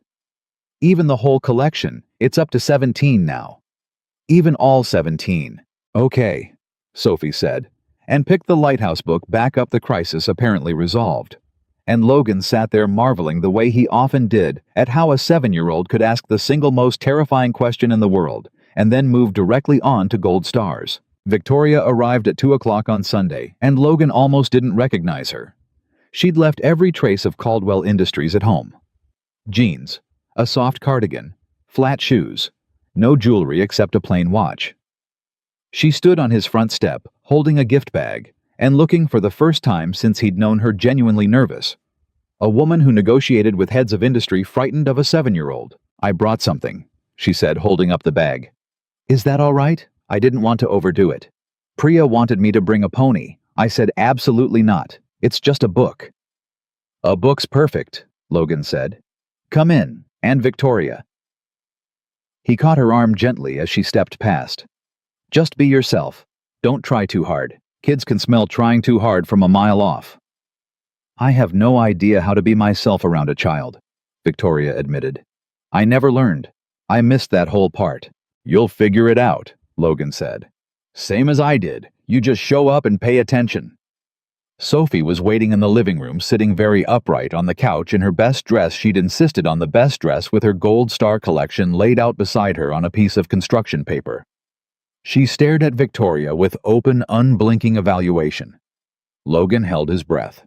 Victoria, to her enormous credit, did not do any of the things adults usually do wrong with children. She didn't crouch down and use a baby voice. She didn't gush. She didn't try to hug her. Instead, she stood a respectful distance away, and she looked at the construction paper covered in gold stars, and she said with what sounded like genuine astonishment, "Are those all yours?" Sophie nodded warily. 17. 17. Victoria let out a low whistle. The exact whistle Logan sometimes let out, and Sophie sat up a little straighter. "I've closed deals worth $1 billion, and I have never once gotten a gold star. Not one." "How do you get them?" "Math mostly," Sophie said. "And one for reading, and one for being kind to Marcus, even though he put a worm on my desk." Marcus sounds like a menace. "He is a menace," Sophie said with sudden feeling, and just like that, something cracked open. Because Victoria had said the magic word, she'd taken Sophie's side against the great enemy Marcus, and Sophie, who had been braced to dislike this stranger, found herself with an unexpected ally. Logan watched it happen from the doorway, and felt something in his chest go loose with relief. Victoria sat on the floor. In her cardigan and her nice flat shoes on Logan's old living room carpet, a woman worth $11 billion sat cross-legged on the floor, so she'd be at eye level with a 7-year-old, and she asked Sophie to tell her the story behind every single one of the 17 gold stars. And Sophie did. All 17. It took 25 minutes. Victoria listened to every word. She'd brought the Lighthouse book, the exact one Logan realized with a jolt. The one he'd told her was Sophie's favorite, except brand new, unbattered, the cover crisp. Not to replace the old one. "I heard yours was getting worn out," Victoria said, handing it over carefully. "I thought maybe you could keep the old one for reading, and this one just for looking at. So the old one doesn't fall apart." And Sophie, who had a complicated and fierce relationship with that book, understood immediately the exact rightness of this, a reading copy and a keeping copy, and looked at Victoria with the first genuine warmth Logan had seen all afternoon. "You knew it was my favorite," Sophie said. "Your dad told me. He said you know every word." "I do know every word." "Prove it," Victoria said, and settled back against the couch. And Sophie, never one to turn down a dare, opened the old battered copy and read the entire thing out loud, cover to cover in her careful 7-year-old voice, while a billionaire sat on the floor and listened, as though it were the most important document she'd ever been handed. Logan made coffee he didn't drink just so he'd have a reason to stand in the kitchen doorway and watch. By 4 o'clock, Sophie had shown Victoria the reorganized kitchen. Victoria pronounced the spatula in the sock drawer system efficient, the crayon drawings on the refrigerator, and the ultimate honor, the drawing of the crayon family with the third figure that had wings. Logan tensed when she brought that one over. It was sacred ground. He'd never once discussed that drawing with anyone. Sophie pointed at the winged figure matter-of-factly. "That's my mommy. She's in heaven, so I gave her wings." Victoria went very still. Logan, watching from the doorway, saw her take a breath before she spoke. Saw her choose her words with more care than she probably chose them in any boardroom on earth. "She's beautiful," Victoria said quietly. "I love that you gave her wings. I love that she's still in the picture." "Daddy says she's always in the picture," Sophie said, "even when we can't see her." "Your daddy," Victoria said, and her voice wasn't quite steady, "is a very wise man." And Sophie, 7 years old, looked at this sad rich lady sitting on her living room floor and did the thing that Logan would remember for the rest of his life, the thing that told him everything about the little girl he'd raised. She reached over and patted Victoria's hand, the way you comfort someone, and she said, "It's okay to be sad about your daughter. Daddy says being sad about somebody just means you love them a lot." Victoria Caldwell, who had not cried in front of another human being in 20 years until 3 weeks ago in her own office, put her hand over her mouth and cried on Logan Whitaker's living room floor, and a 7-year-old patted her shoulder and told her it was okay. Logan had to step back into the kitchen, so neither of them would see his face.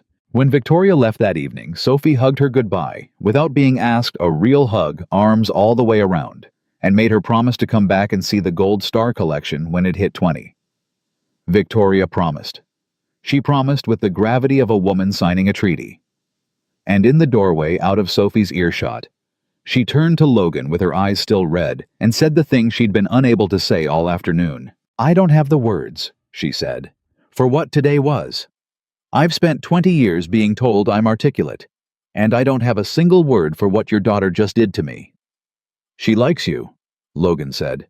"That's not nothing. She doesn't like a lot of people." "She patted my hand." Victoria said it like it was impossible. "She told me it was okay to be sad. Nobody has told me it was okay to be sad since—" She stopped. "Since Chloe was small enough to do it." "Yeah," Logan said softly. "Kids are like that. They don't know they're supposed to be careful with hard things. They just walk right up to them." Victoria nodded and wiped her eyes and pulled her composure back around her shoulders like a coat.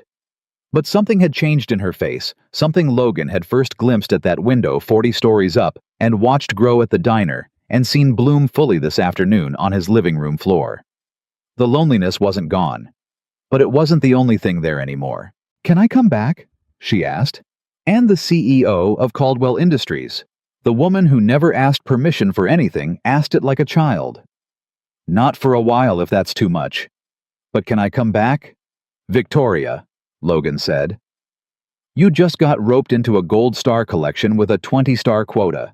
You don't have a choice anymore. You're in it now. She laughed that real laugh again, the one that took the years off, and for a moment, the two of them stood in the doorway of a small house near a naval base, a widowed sailor and a lonely billionaire. Both of them having lost something. Both of them improbably a little less alone than they'd been that morning. The visits became regular after that. Every other Sunday, then most Sundays. Victoria learned the rhythms of their small life, that Sophie needed her crusts cut off, that Logan burned dinner if he tried anything more ambitious than spaghetti, that the house went quiet at 7:30 for the Lighthouse book. She started arriving with groceries instead of gifts, having learned that Sophie preferred her doing things to buying things.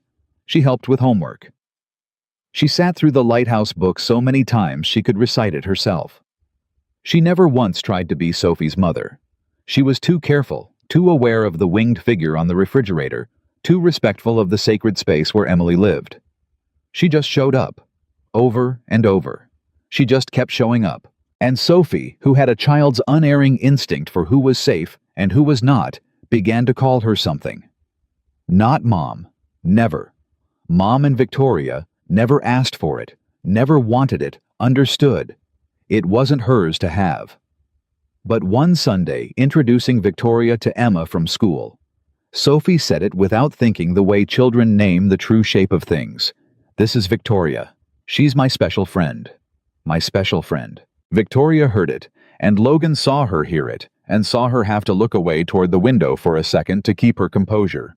Because a woman who had lost her own daughter to 20 years of never showing up had just been handed a title by another little girl. Not the title she'd lost. She could never get that one back. But a new one, freely given, earned the only way such things can be earned, by showing up and showing up and showing up again. Later that night, after Sophie was asleep, Victoria lingered in the kitchen doorway before leaving the way she'd started to. I got a letter today, she said quietly. Logan turned from the sink. From Chloe. Victoria's hands were trembling just slightly. She wrote back. After 6 years in a letter I sent 2 months ago. She wrote back. She pulled a folded envelope from her bag and held it like it might dissolve. I haven't opened it. I've had it in my bag since noon. I couldn't open it alone. I've opened every kind of letter there is alone, Logan, for 20 years, and this is the one I couldn't. She looked at him, and there was something naked and pleading in it. Will you stay while I read it? Logan dried his hands on the dish towel. Of course I'll stay. She sat down at his small kitchen table under the drawings on the refrigerator in the house that had taught her how to show up, and with shaking hands, she opened the letter from the daughter she'd lost. Logan sat across from her and didn't say a word. He just stayed. Because that was the whole thing he had to give, the only thing in the end that any of them had ever had to give each other. He stayed, and Victoria began to read. She read it out loud because Logan asked her to, not to be nosy, but because he could see she needed to hear the words in the air, instead of just in her own head where she'd spent 20 years telling herself lies. The letter was short. Chloe was not a woman inclined to give her mother more words than necessary. She'd learned economy from the same place Victoria had. But every line of it was a small, controlled explosion. She wrote that she'd received the letter. She wrote that she'd read it 8 times. She wrote that she didn't know if she believed it, because she'd spent her whole childhood waiting for her mother to mean something and being disappointed, and she wasn't a child anymore, and wasn't going to set herself up for it again. She wrote that she was not ready to see her, and might never be. But then, at the very end, in a different pen, as though she'd added it later, after putting the letter down and picking it back up, she'd written one more line. But it's the first time you ever said you were wrong, so I'm writing back. Don't make me regret it. Victoria's voice held steady until that last line, and then it broke apart completely, and she set the letter down on Logan's kitchen table and put her face in her hands and wept. Not the silent, disciplined crying he'd seen before, but the real thing, the kind that shakes a person's whole body, the kind that had been dammed up for 2 decades and finally found a crack. Logan didn't say anything wise. He didn't try to fix it. He got up and he came around the table and he put a hand on her shoulder And he stood there while she cried the way he'd stood by Sophie's bed at 5 a.m. on 100 dark mornings, just present, just there, an anchor in the storm. She wrote back, Victoria kept saying. She wrote back. She wrote back. She wrote back, Logan agreed quietly. That's the whole ball game, Victoria. That's the door opening. It's just a crack, but it's open. What do I do? What do I write? What if I say the wrong thing and she... You don't say the perfect thing, Logan said. There's no perfect thing. You just say the true thing. You already found out that works. The true thing is what got you a letter back. He squeezed her shoulder. You tell her you won't make her regret it. And then this is the hard part, you spend as long as it takes proving it. Same as you proved it to Sophie. You just keep showing up even when it's slow, even when she pushes back. You already know how to do this now. You learned it in this kitchen. Victoria looked up at him, her face wrecked and wet, and somehow younger than he'd ever seen it. I learned it from a 7-year-old, she said. Best teacher there is, Logan said. That letter changed something in Victoria. Logan could see it in the weeks that followed. She wrote Chloe back the very next day, and she showed Logan the draft first, sitting at his kitchen table, and it was good, it was honest, it made no demands. Chloe answered in 3 weeks, then 2. The letters were careful, wary, full of old scar tissue. But they were letters, and they kept coming, and slowly across a continent, a mother and a daughter began the long work of finding out if there was anything left to save. Victoria didn't push for a phone call. She'd learned patience the way she'd learned everything else in Logan's small house, by watching a father who never rushed a wounded child, who let Sophie come to hard things in her own time. And through all of it, she kept showing up on Sundays. The 3 of them had become, without anyone ever deciding it or naming it, a strange and genuine kind of family. Not the kind on a greeting card. Logan was clear with himself about that, and clear with Dale, who had long since given up teasing, and started just watching, with a quiet satisfaction.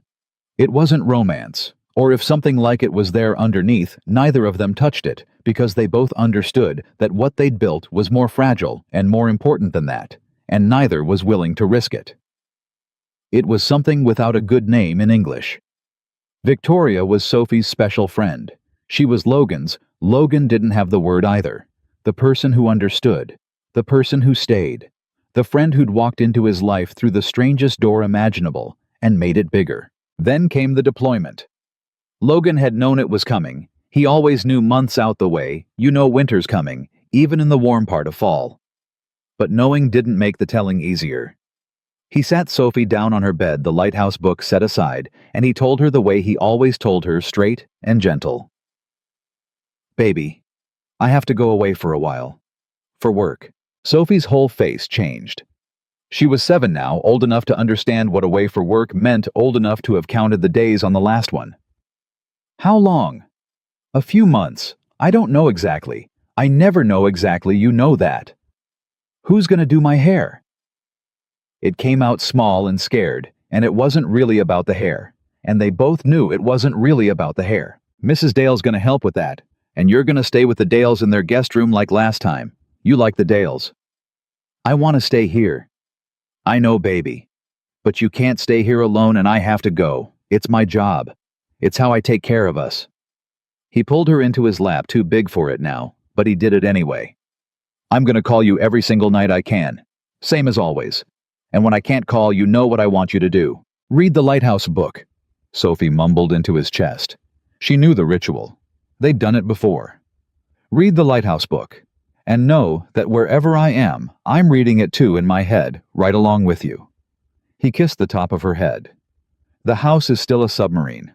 Nothing gets in. And I always come back. Have I ever not come back? No. Have I ever once broken that promise? No. And I'm not going to start now. That's a Whitaker promise. And Whitakers don't break promises. Say it back to me. Whitakers don't break promises, Sophie whispered. Victoria came to see them off the day before he shipped out. She and Sophie had a whole plan worked out. Victoria would come by the Dales every Sunday, same as always. Keep the Gold Star quota on track. Keep the lighthouse book going. She'd cleared it with the Dales, cleared it with Logan, arranged everything with the quiet, ruthless efficiency she brought to acquisitions. But standing in Logan's living room the night before he left, watching Sophie sleep on the couch, where she'd conked out mid-cartoon Victoria's efficiency, deserted her. "I don't like this," she admitted quietly. "Nobody likes it," Logan said. "It's the job." "What if something happens to you out there?" She said it fast, like she'd been holding it. "What happens to her? I know the Dales are wonderful. I know there are arrangements, I've read the paperwork. But Logan, what happens to her?" Logan was quiet for a moment. It was the question that lived under every deployment, the one no sailor with a child ever fully outran. "She'd be taken care of," he said. "There's a whole plan. Guardianship, the Navy benefits all of it. She'd be okay." He looked at his sleeping daughter. "But you're not asking about the paperwork, are you?" "No," Victoria said. "I'm not." "You're asking who'd love her." Victoria didn't answer. She didn't have to. "Look at me," Logan said, and she did. "I'm coming back. I've done this a dozen times, and I've come back a dozen times, and I'm gonna come back this time. But if you're asking me if the worst thing happened, would I want you in her life? Victoria, you're already in her life. You're her special friend. That doesn't stop existing because I'm on a ship. You keep showing up, that's all. Just like you've been doing. That's the only promise I need from you." "I'll be here every Sunday," Victoria said. "Every single one. I'll close the whole company down before I miss one." "You don't have to close the company down." "I would, though," Victoria said, and Logan understood that she meant it, that this woman who had never once in 20 years chosen a person over the company would, for this little girl, burn the whole thing to the ground. And the understanding sat between them, unspoken and enormous, one more thing without a name. He shipped out the next morning. The first weeks went the way they always went. Logan called when he could, a crackling satellite line. Sophie's voice bright and desperate on the other end. The lighthouse book read across an ocean. Victoria came every Sunday as promised. She sent Logan photos through the family liaison. Sophie's newest gold star. Sophie missing a front tooth. Sophie and Victoria at the diner where Logan had had his patty. Melt the two of them, making identical silly faces. Logan taped the photos up in his rack on the ship and looked at them every night before he slept the way he'd once carried Sophie's picture propped against his coffee cup. Then in the 7th week the fever came. It started small. Sophie complaining of a headache, a temperature that the Dales treated with children's Tylenol and cool cloths, the ordinary machinery of a childhood cold. But it didn't break. It climbed. By the 2nd day, she couldn't keep food down, and her skin had gone hot and papery, and Ellen Dale, who had raised 3 children of her own and knew the difference between a cold and something wrong, looked at the little girl on the couch and felt the specific cold dread that only a caregiver knows. "We're going to the hospital," Ellen said. "Now." Victoria was in a board meeting when Priya slipped into the room. Victoria had left standing orders ones her entire staff had found baffling. Any call about a girl named Sophie Whitaker was to be put through immediately, no matter what she was doing, no matter who was in the room. Priya had never had to use the order. She used it now, crossing the boardroom in front of a dozen of the most powerful people in the industry and leaning down to whisper in Victoria's ear. "Sophie's in the hospital. Ellen Dale just called. They don't know what's wrong yet. It's serious." Victoria stood up. She didn't excuse herself.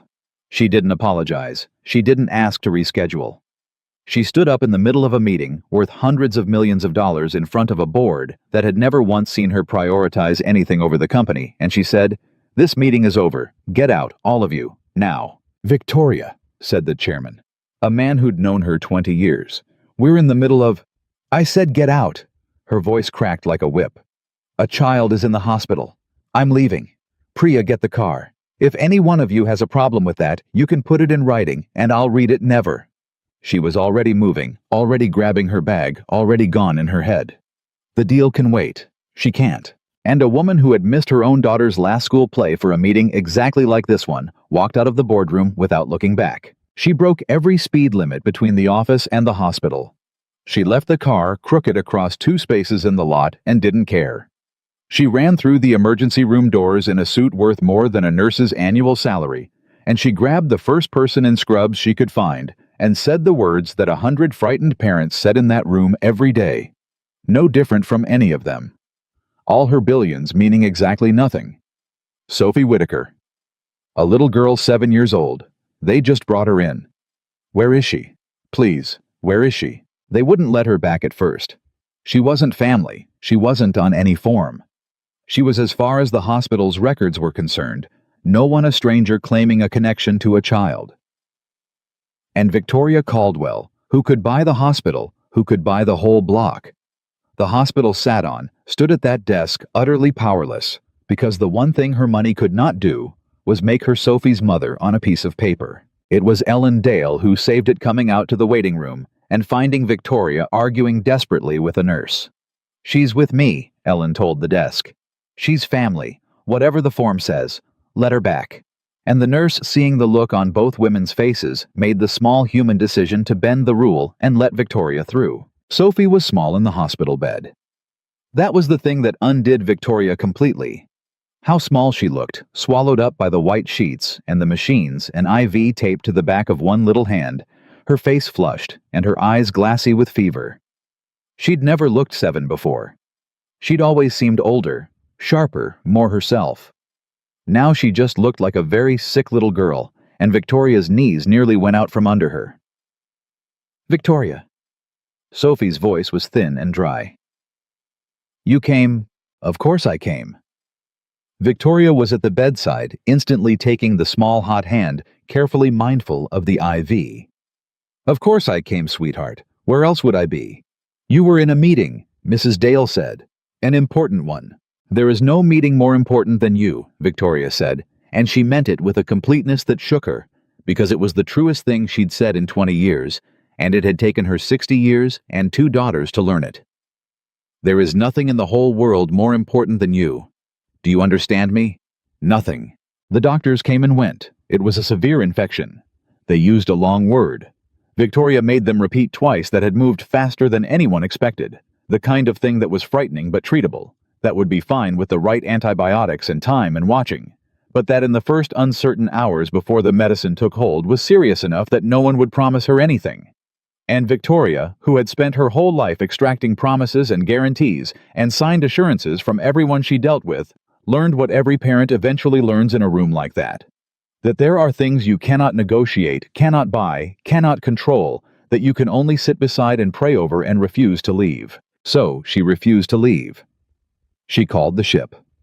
It took hours and a dozen favors and every ounce of her considerable power.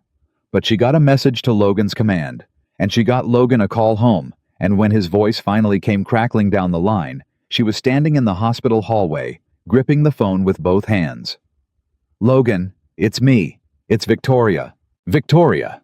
His voice sharpened instantly with fear. She was the last person who'd call him on this line. What's wrong? What happened? Is it Sophie? She's in the hospital. She's got an infection. It's serious, Logan. But the doctors say she'll be okay. They think she'll be okay, but she's very sick, and I needed you to hear it from someone who's here, someone who's with her, so you'd know she's not alone. She is not alone. I'm here. I haven't left. I'm not going to leave. There was a silence on the line so long she thought the connection had dropped. Then Logan's voice came back, and it was the voice of a man being torn in half, a father 1,200 miles from his sick child, with an ocean he could not cross. I can't get back, he said, and his voice cracked on it. I put in for emergency leave the second, but it's gonna take days, Victoria days, the logistics out here. I can't get to her. My baby's in a hospital bed and I can't get to her. He made a sound Victoria had never heard from him, this steady anchor of a man, this sound of pure helplessness. She's gonna wake up and I won't be there. For the first time in her whole life I won't be there. You listen to me, Logan Whitaker. Victoria's voice was fierce now, fierce as it had ever been in any boardroom, but aimed for the first time at something that actually mattered. You are not going to fall apart on that ship. You have a job to do, and men who depend on you, and you're going to do it, and you're going to trust me. Because I am going to be everything she needs until you get home. I'm going to sit in this chair, and I'm not going to move. I'm going to read her the Lighthouse book. I know every word, I know every word. And when she wakes up, scared, mine is going to be the face she sees, and I'm going to tell her that her daddy is coming, that the house is still a submarine, that nothing gets in all of it, every word of it exactly the way you'd say it. She will not be alone for one single second. I swear it to you. I swear it on my own life. Do you believe me? Logan was crying now. She could hear it 1,200 miles away, this man who never let himself cry. I believe you, he said. God help me, Victoria, I believe you. Take care of my baby, please. Take care of her till I can get there. With everything I have, Victoria said. With everything I am. Now go do your job, sailor, and come home to us. She went back into the room. She pulled the chair as close to the bed as it would go. And Victoria Caldwell, who had missed a lifetime of bedsides, who had chosen 1,000 meetings over 1,000 moments exactly like this one, sat down beside a sick child and did not get up. She read the Lighthouse book. She'd been telling the truth. She knew every word worn into her from all those Sundays, and she read it in a low, steady voice to a feverish little girl who drifted in and out of sleep. When Sophie stirred and whimpered, Victoria was there. When the fever spiked in the small dark hours and Sophie cried out for her daddy, Victoria held her hand and told her the truth. Daddy's coming, baby. He's on his way. He's crossing the whole ocean to get to you. And until he does, I'm right here, and I'm not going anywhere. When the nurses came to change the IV, and Sophie was frightened of the needle, Victoria told her to squeeze her hand as hard as she could, and Sophie did, and Victoria didn't so much as flinch, though the small nails dug in, because a little pain in her hand was less than nothing was a gift compared to the 20 years she'd spent feeling nothing at all. She did not sleep. Priya brought her coffee and a change of clothes and offered to spell her so she could rest, and Victoria said no. Ellen Dale offered to take the night shift, and Victoria said no. You've done more than enough, Ellen, and I'll never be able to thank you for getting her here. But this chair is mine now. I'm not giving it up. And Ellen, who understood something about the woman she was looking at, who could see this, was about far more than one sick child, squeezed Victoria's shoulder and let her keep the chair. On the third day, the fever broke. It broke the way these things break quietly, undramatically. A nurse noting the temperature and giving a small nod, the numbers finally moving the right direction. Sophie woke that afternoon clear-eyed for the first time in days, weak and hungry, and herself again. And the first thing she saw was Victoria in the chair, rumpled and exhausted and unmoved, exactly where she'd been every time Sophie had surfaced from the fever. You're still here, Sophie said. I'm still here. Did you leave even once? Not once, Victoria said. I told your daddy I wouldn't, and I don't break promises. That's a Whitaker rule. I've adopted it. Sophie smiled, weak but real. You're not a Whitaker. No, Victoria agreed softly. But I'm your special friend, and special friends don't break promises either. Logan made it home on the fourth day. He came straight from the airfield, still in his uniform, having crossed half the planet on emergency leave, running on no sleep and pure terror. And he burst through the door of the hospital room like a man storming a beach. And what he saw stopped him cold in the doorway. Sophie awake, sitting up, color back in her cheeks, the Lighthouse book open in her lap, and beside her in a chair, pulled as close as a chair could go, holding his daughter's hand and reading to her in a voice gone rough from days of use, was Victoria Caldwell. The woman who ran an empire, the woman who'd missed her own child's whole life. Sitting in a plastic hospital chair in clothes she'd worn for 4 days, holding a little girl's hand, reading her a picture book about a lighthouse. She looked up and saw him in the doorway. Neither of them said anything for a moment. There wasn't anything to say. Everything that needed saying was in the room already, in the chair pulled close in the open book in the 4 days she had not left. Daddy? Sophie's whole face lit up, and she reached for him, and Logan crossed the room in 2 strides and gathered her up as gently as he could, mindful of the IV, and buried his face in her hair, and held on this man who never fell apart, falling apart, at last silently, his shoulders shaking, his daughter safe in his arms.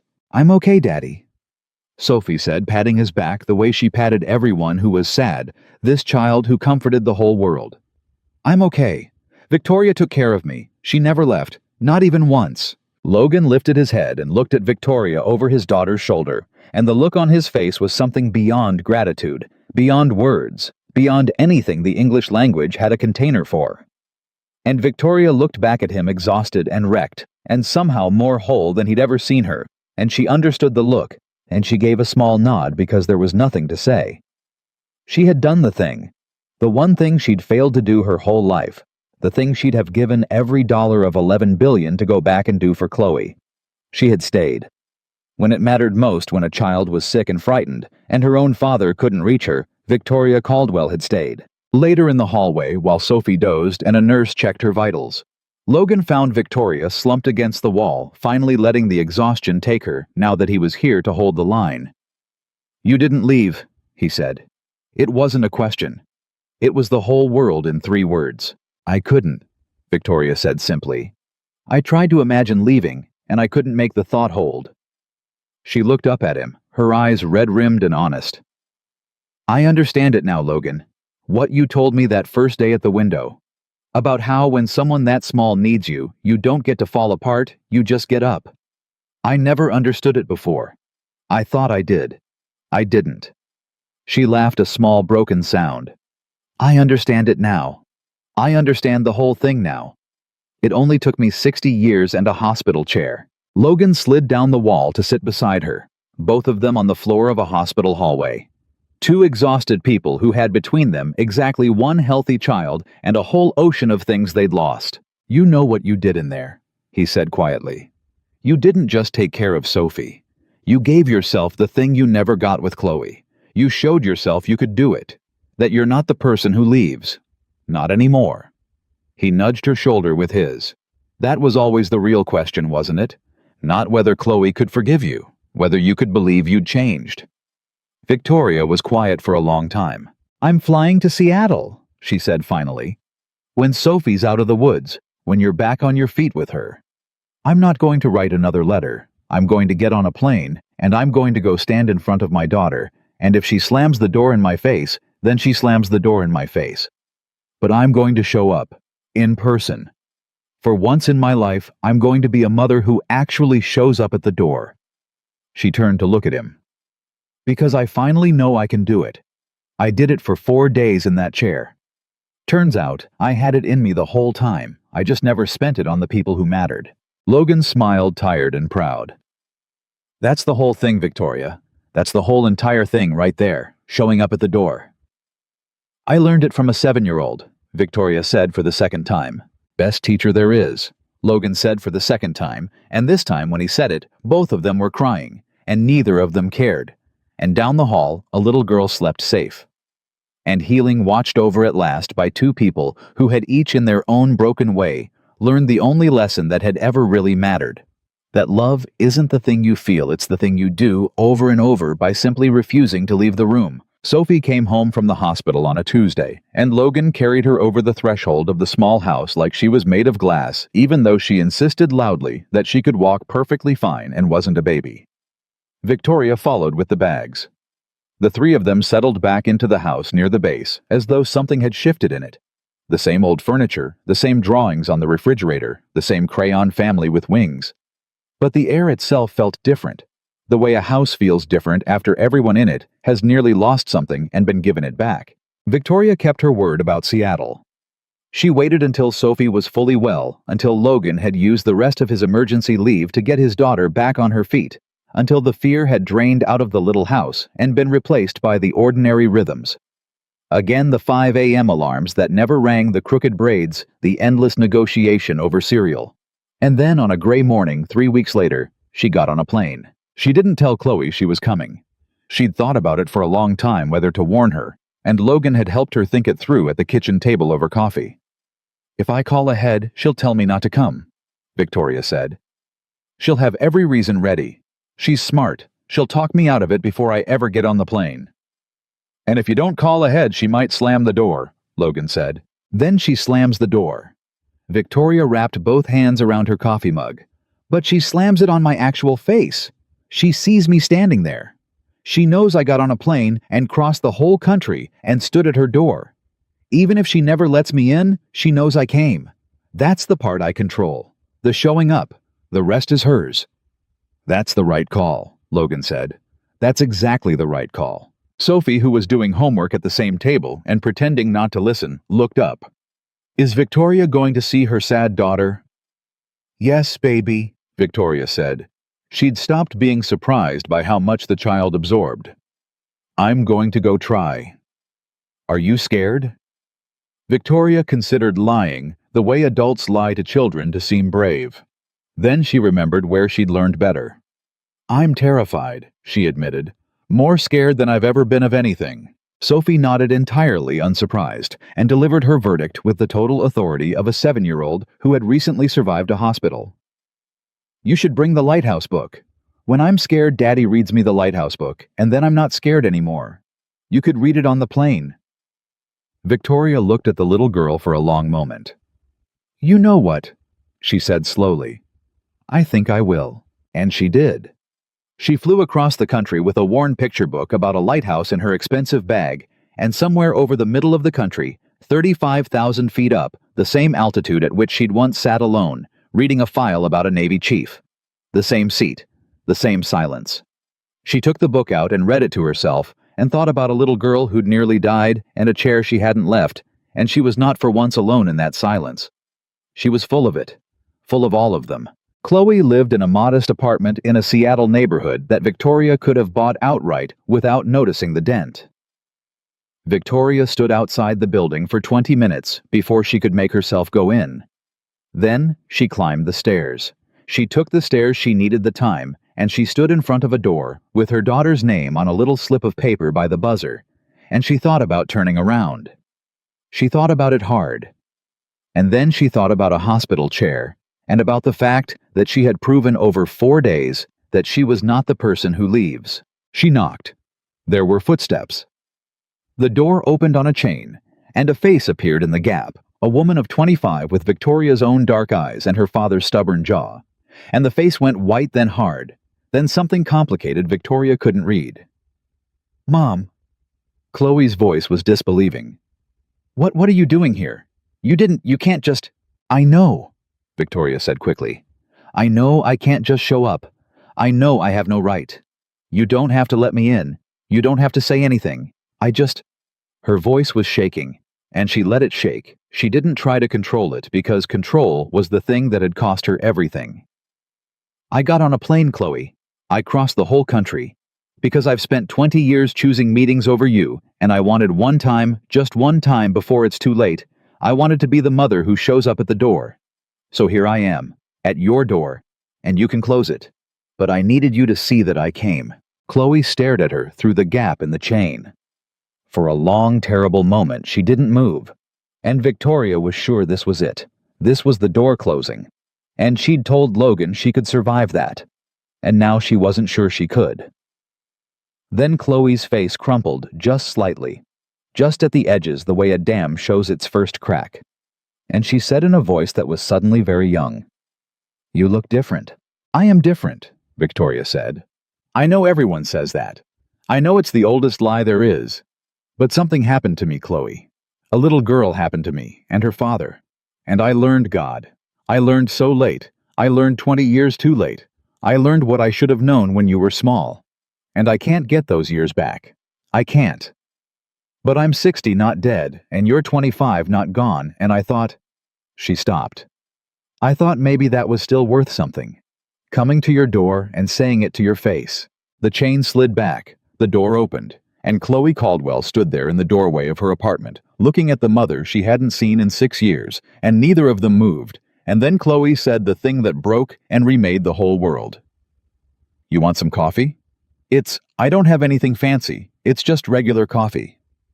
Regular coffee, Victoria said, and her voice broke completely. Sounds perfect. She called Logan that night from a hotel, and she was crying, but it was a different crying than he'd ever heard from her, and he knew before she said a word that the door had opened. She let me in, Victoria said. We talked for 4 hours. 4 hours, Logan. It was hard. It was so hard she said things I deserved to hear, and it hurt like nothing's ever hurt. But she let me in, and when I was leaving, she said maybe I could come back next month. She said maybe. And Logan, from her maybe, is everything. Maybe is the whole sky. Maybe is the door open, Logan said, and he was grinning so hard Sophie asked him what was funny. That's how it starts, Victoria, just like that, one maybe at a time. It didn't happen all at once. Real things never do. Victoria flew to Seattle the next month, and the month after that, and slowly, across a whole year, across 100 careful conversations, across old wounds, reopened and cleaned, and finally allowed to heal, a mother and a daughter found their way back to something. Not what they'd lost. That was gone, and Victoria stopped pretending it wasn't. But something new. Something built the only way anything real gets built, by showing up and showing up and showing up again, until the showing up itself becomes a kind of love the other person can finally believe. And through all of it, the Sundays continued, because that was the thing about the strange family that had assembled itself in the small house near the base. It didn't dissolve when the crisis passed. It deepened. Victoria didn't disappear back into her empire once Sophie was well and Chloe was answering the phone. If anything, she came around more, not less, because she'd learned in that hospital chair what she'd never learned in 60 years of boardrooms, that the small ordinary hours were the only ones that ever actually counted. The Lighthouse book at 7:30. The Gold Star quota, which hit 20, and then 30, and then Sophie declared she'd retired the collection because she was too old for stars, which broke both their hearts a little. The diner with the patty melts and the terrible coffee. The crooked braids which Victoria eventually learned to do herself badly. Standing behind Sophie's chair on the Sundays, she stayed over, until one morning Sophie said, "You're worse at this than Daddy," and Victoria laughed so hard she had to sit down. The company, meanwhile, did not collapse without Victoria's every waking hour, which surprised no one but Victoria. She built the foundation she'd been thinking about since that first hospital call, a real one funded properly aimed at exactly the thing she'd stumbled into: support for single parents in the military, for the fathers and mothers who served their country while raising children alone, who did crooked braids at 5 a.m. and carried drugstore photographs propped against their coffee cups. She named it after nobody. She refused to put her own name on it, which her board found baffling. When a reporter finally asked her at the foundation's launch why a woman famous for her ambition had suddenly poured herself into military single parents, Victoria was quiet for a moment. "Because I met one," she said. A Navy chief raising his daughter alone. And I looked at his life and I said out loud in front of a table full of people that I wished I had a family like his. And he made a joke about it the way people do when something's too true to say straight. And it turned out that joke was the truest thing anyone ever said to me. She looked directly into the camera. I spent my whole life believing success was the thing worth building. I was wrong. I built a billion-dollar company and went home to an empty house every night for 20 years. That man had a small house and an old truck and a daughter who thought worms weren't our friends, and he was richer than I ever was. It took me 60 years to understand that. This foundation is me trying to make sure other people understand it sooner. Success means nothing, she said, if you have nobody to share it with. Nothing. I'd trade every dollar I ever made for the years I spent making them. But since I can't, I'm going to spend what's left making sure other people don't have to. The clip went everywhere. People who'd only ever known Victoria Caldwell as a face on a magazine cover watched a billionaire say on camera that her whole life had been a mistake she was trying to correct, and it moved something in them. Because everyone has a version of the same fear that they'll get to the end and find they spent it all on the wrong things. Logan watched the clip at his kitchen table with Sophie in his lap, and when it ended, Sophie said, "That's about us, Daddy. She's talking about us." "Yeah, baby," Logan said. "She is. Are we famous now?" "No." Logan laughed. "We're not famous, we're just us."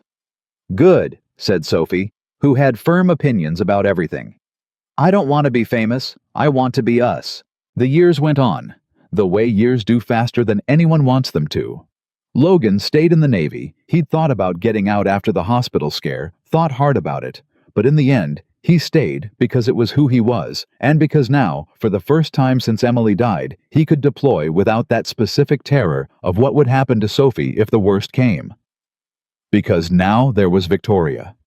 Now there was someone else who would never leave the room. He'd stand on the deck of a ship in the middle of the night, 1,200 miles from home, and instead of the old, crushing loneliness, he'd feel something steadier. The knowledge that his daughter was safe, was loved, was watched over by more than one pair of eyes. It was the thing he'd been told 6 years earlier that he couldn't give her. A family.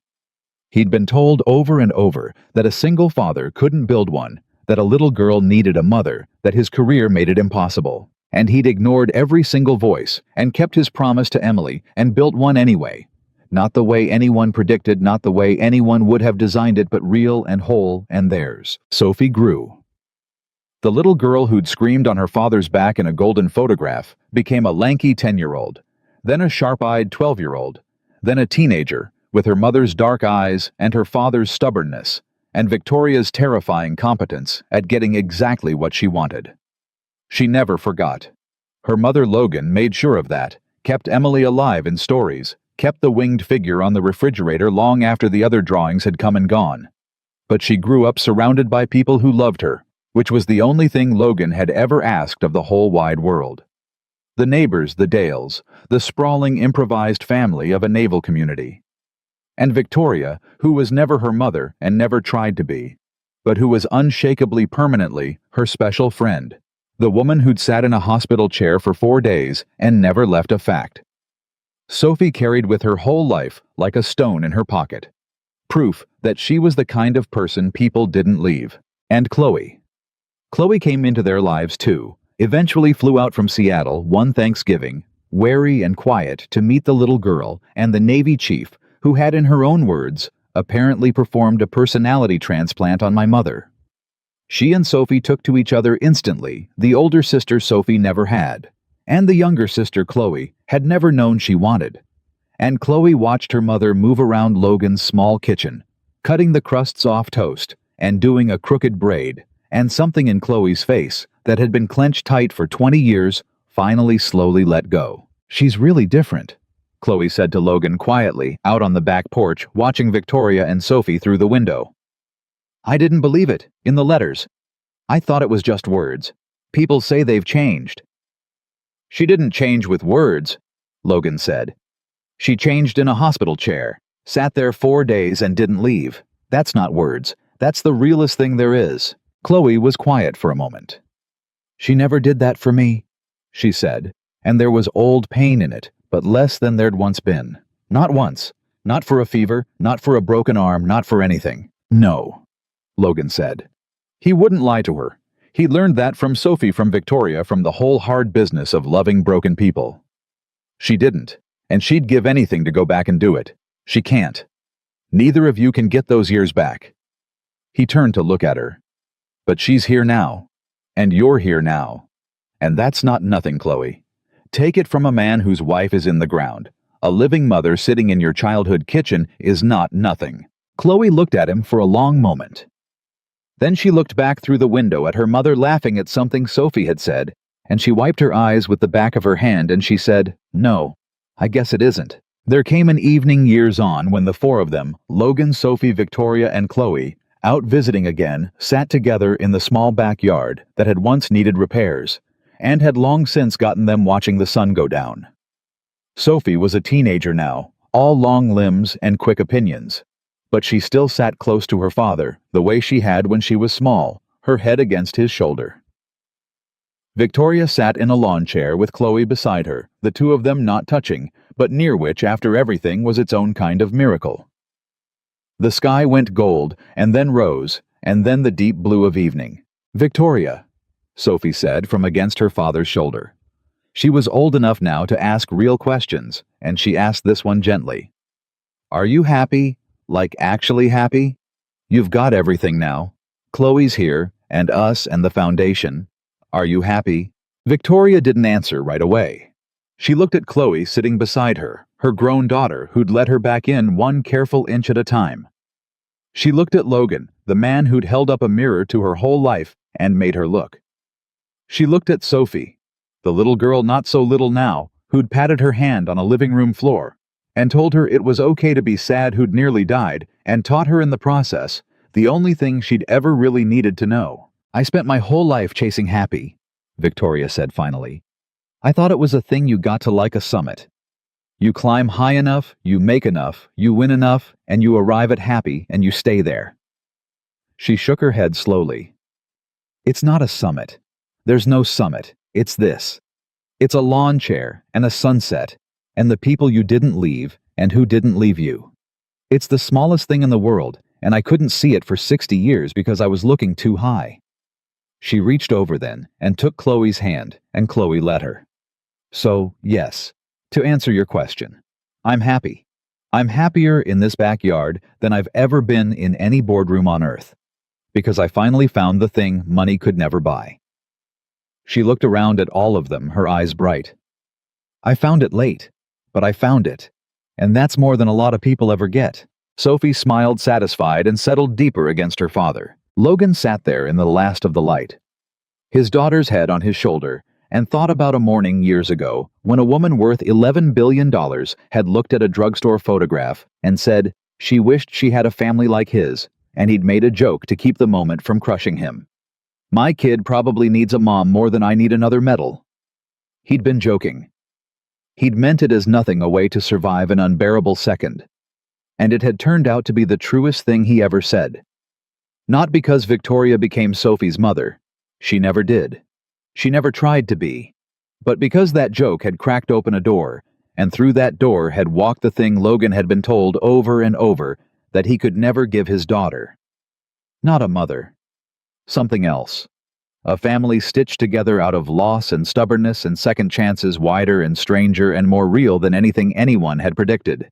He'd buried his wife and been told he'd never manage. He'd raised a daughter alone and been told she'd suffer for it.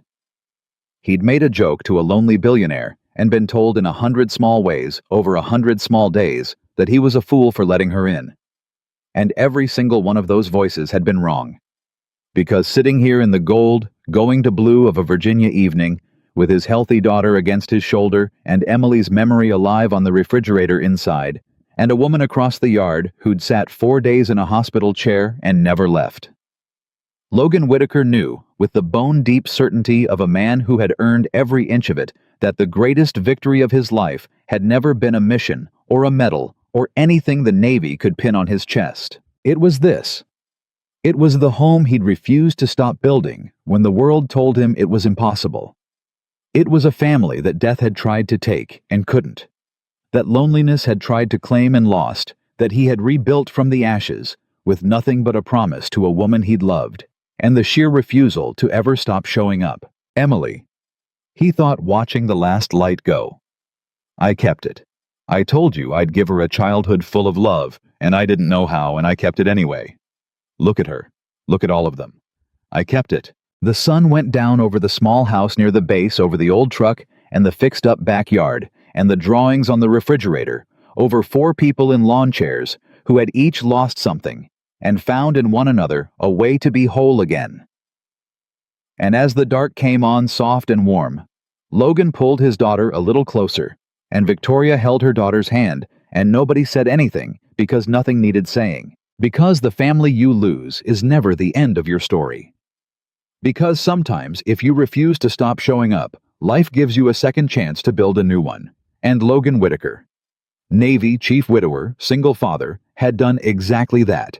He had taken the worst thing that ever happened to him, and one crooked braid, and one bad joke, and one kept promise at a time, built a home so full of love that not even death could empty it. That was the whole story. That was everything. And it was more than enough.